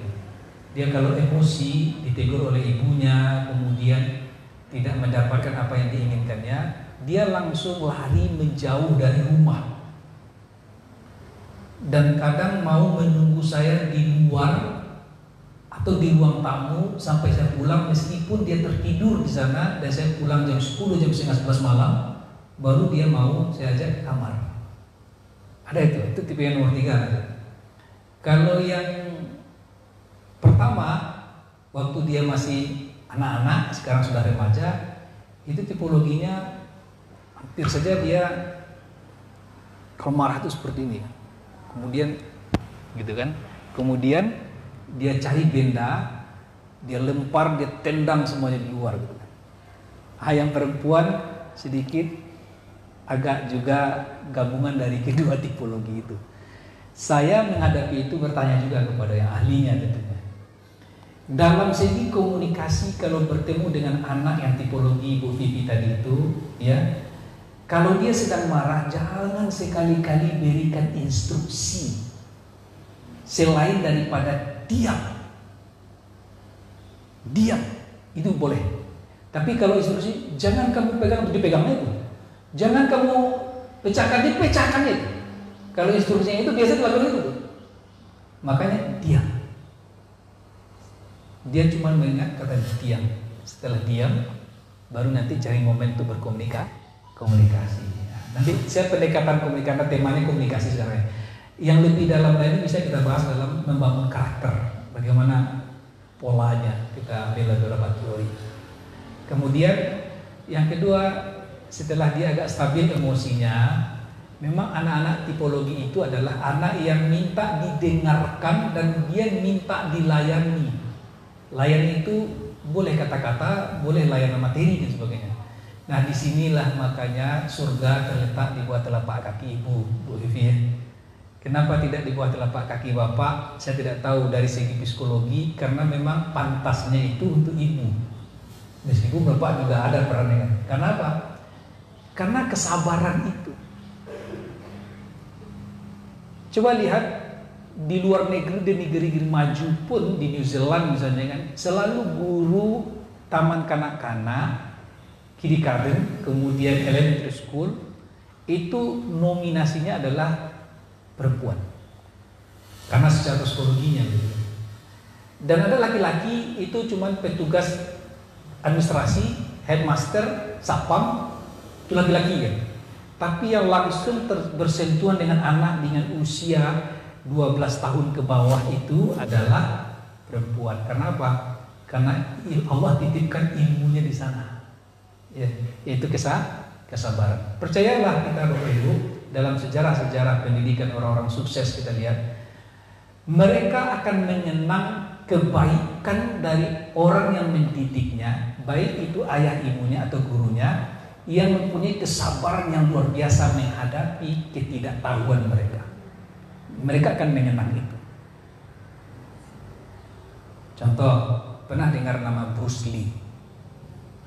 Bruce Lee itu banyak ada tipe, Bruce Lee yang leper gede, misal pembuah atau Bruce Lee namanya yang dibuat saya buat itu ada Suli kan. Tapi Bruce Lee yang saya sampaikan di sini adalah karateka aja, ya kungfu ya. Pernah dengar sejarahnya? Nah, saya selalu katakan ini sejarah lama sebenarnya. Jadi Bruce Lee ketika dia kelas 2 SD lah ketika itu, gurunya menyuruh anak-anak muridnya membuat cita-cita. Bruce Lee punya fisik yang tidak lurus, bungkuk, dan juga tangannya juga tidak sama panjang. Kan ada orang yang kaki juga sehingga dia berjalan harus begini, ada juga kan. Dan begitu cita-cita Bruce Lee dibaca oleh gurunya langsung mengatakan tukar cita-citamu. Cita-cita itu harus realistis. Konsepnya begitu kan, sesuai dengan keadaan dan kemampuan kita. Tukar cita-citamu. Tapi saya ingin menjadi juara kungfu. Tidak bisa, tanganmu tidak sama panjang dan juga kamu bungkuk, gitu kan? Tidak mau dia menukar. Akhirnya dia dicemooh oleh teman-temannya. Besok dia tidak masuk lagi ke kelas. Bahkan dia tidak datang ke sekolah. Ada seorang guru kelas 4, ya, guru di atas itu kelas 4 lah, berapa 2 grade di atasnya itu, datang melihatnya. Apakah kamu tidak sekolah? Tidak. Saya tidak mau sekolah. Lalu diselidiki, kenapa kamu tidak mau sekolah? Dia sebutkan, karena guru saya mengatakan saya tidak akan bisa meraih cita-cita saya. Apa cita-citamu nak? Saya ingin menjadi juara kungfu. Juara kungfu, gitu kan? Apa kata guru yang 2 grade di atas itu yang ngajar? Kamu bisa, tapi dengan satu syarat. Apa itu katanya? Kamu yakin dan kamu bersungguh-sungguh dalam latihan, kamu bisa. Lalu dia bertanya, berapa lama saya bisa menjadi juara kungfu itu? Berapa yang kamu targetkan waktunya? Itulah masanya. Akhirnya dia datang ke sekolah hanya untuk bertemu dengan guru kelas 4 ini. 2 grade di atas kelas, 2 grade di atasnya, begitu dalam ceritanya. Cuman bertanya kan, benarkah saya bisa? Bisa, latihan. Akhirnya dia cuma latihan itu. Berapa waktu dihabiskan? Dihabiskan waktu 15 tahun sampai dia meraih cita-citanya itu. Ya, 15 tahun meraih cita-citanya itu ketika dia berumur 25 tahun. Nah, setelah itu apa yang terjadi? Ketika dia dinobatkan menjadi juara kungfu dalam sebuah olimpiade kungfu karate di Cina, ya, dia berpidato dan mengundang 2 gurunya ini yang sudah tua-tua, guru kelas 2 dan guru kelas 4. Dan dia sama-sama memanggil kedua gurunya itu ke pentas memberikan penghargaan. Ya, memberikan penghargaan. Akhirnya gurunya yang kelas 2 memeluk dia dan meminta maaf kepadanya. Ya. Artinya apa? Legasi yang akan ditinggalkan oleh guru itu adalah kesabarannya dalam menghadapi tipologi anak itu. Tidak ada yang lain.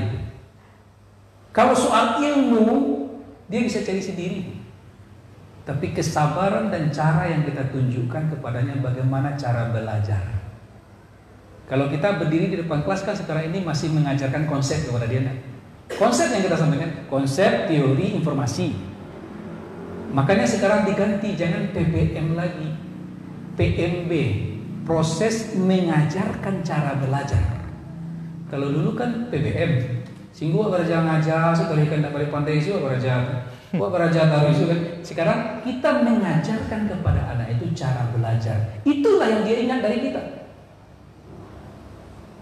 Kalau anak seperti ini cara belajarnya bagaimana? Saya sering juga sampaikan ke guru kan. Ada anak, saya juga ngajar kelas 3 SMP bahasa Inggris kan. Dia main saja kan. Setiap saya kasih tugas selesai. Jadi dia kursus dahulu sudah selesai olehnya pelajaran itu. Akhirnya saya harus buat tugas khusus untuk dia. Teman kamu mengerjakan ini, kamu jangan kerjakan ini, kamu kerjakan ini. Kerjakan ini. Sudah selesai, saya kasih lagi sehingga ketika dulu dia kelas 8, dia sudah bisa menyelesaikan pelajaran kelas 9. Begitu dia pintar juga. Kalau saya paksakan juga, kamu harus bersabar nak mengikuti, hargai teman-temanmu. Tidak bisa dia sudah selesai kan. Apalagi yang harus saya lakukan, tugas-tugas selesai. Inilah cara yang harus kita lakukan. Wallahu a'lam bishawab. Insyaallah di membangun karakter anak ini kita bahas lebih dalam ya. Bu Sebah, ada? Mungkin ada? dicukupkan aja dulu. Maaf Bu, karena ada jam 11.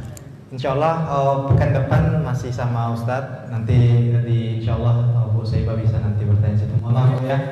Jadi memang karena udah 10.30, alhamdulillah banyak sekali ilmu yang disampaikan oleh kepada kita, terkhusus dalam pola komunikasi dalam mendidik kepada anak dan kepada anak didik kita. Jadi saya teringat Ustadz, ada dalam suatu kutipan buku, lupa nama penulisnya. Dia mengatakan seperti ini. Jangan hanya kamu lihat kecerdasan Imam Syafi'i, jangan hanya kamu lihat kealiman Sufyan Ats-Tsauri, jangan kamu lihat kesabaran Anas bin Malik, tapi lihatlah bagaimana ibunya mendidiknya. Lihatlah bagaimana orang tuanya mendidik mereka menjadi seperti itu. Jadi memang orang tua, terkhusus juga ibu, sangat besar sekali perannya dalam mendidik atau menciptakan anak yang menjadi orang yang bisa terkenal dalam sejarah itu. Oke, baik Bapak Ibu sekalian, karena waktu memang yang membatasi kita, mohon maaf dengan segala kekhilafan. Insyaallah Sabtu depan kita tetap masih bersama Ustadz Albert yang akan membahas banyak nanti masalah membangun karakter lagi Ustadz ya, membangun karakter anak.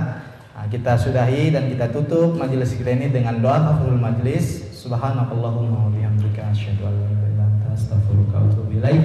Assalamualaikum warahmatullahi wabarakatuh.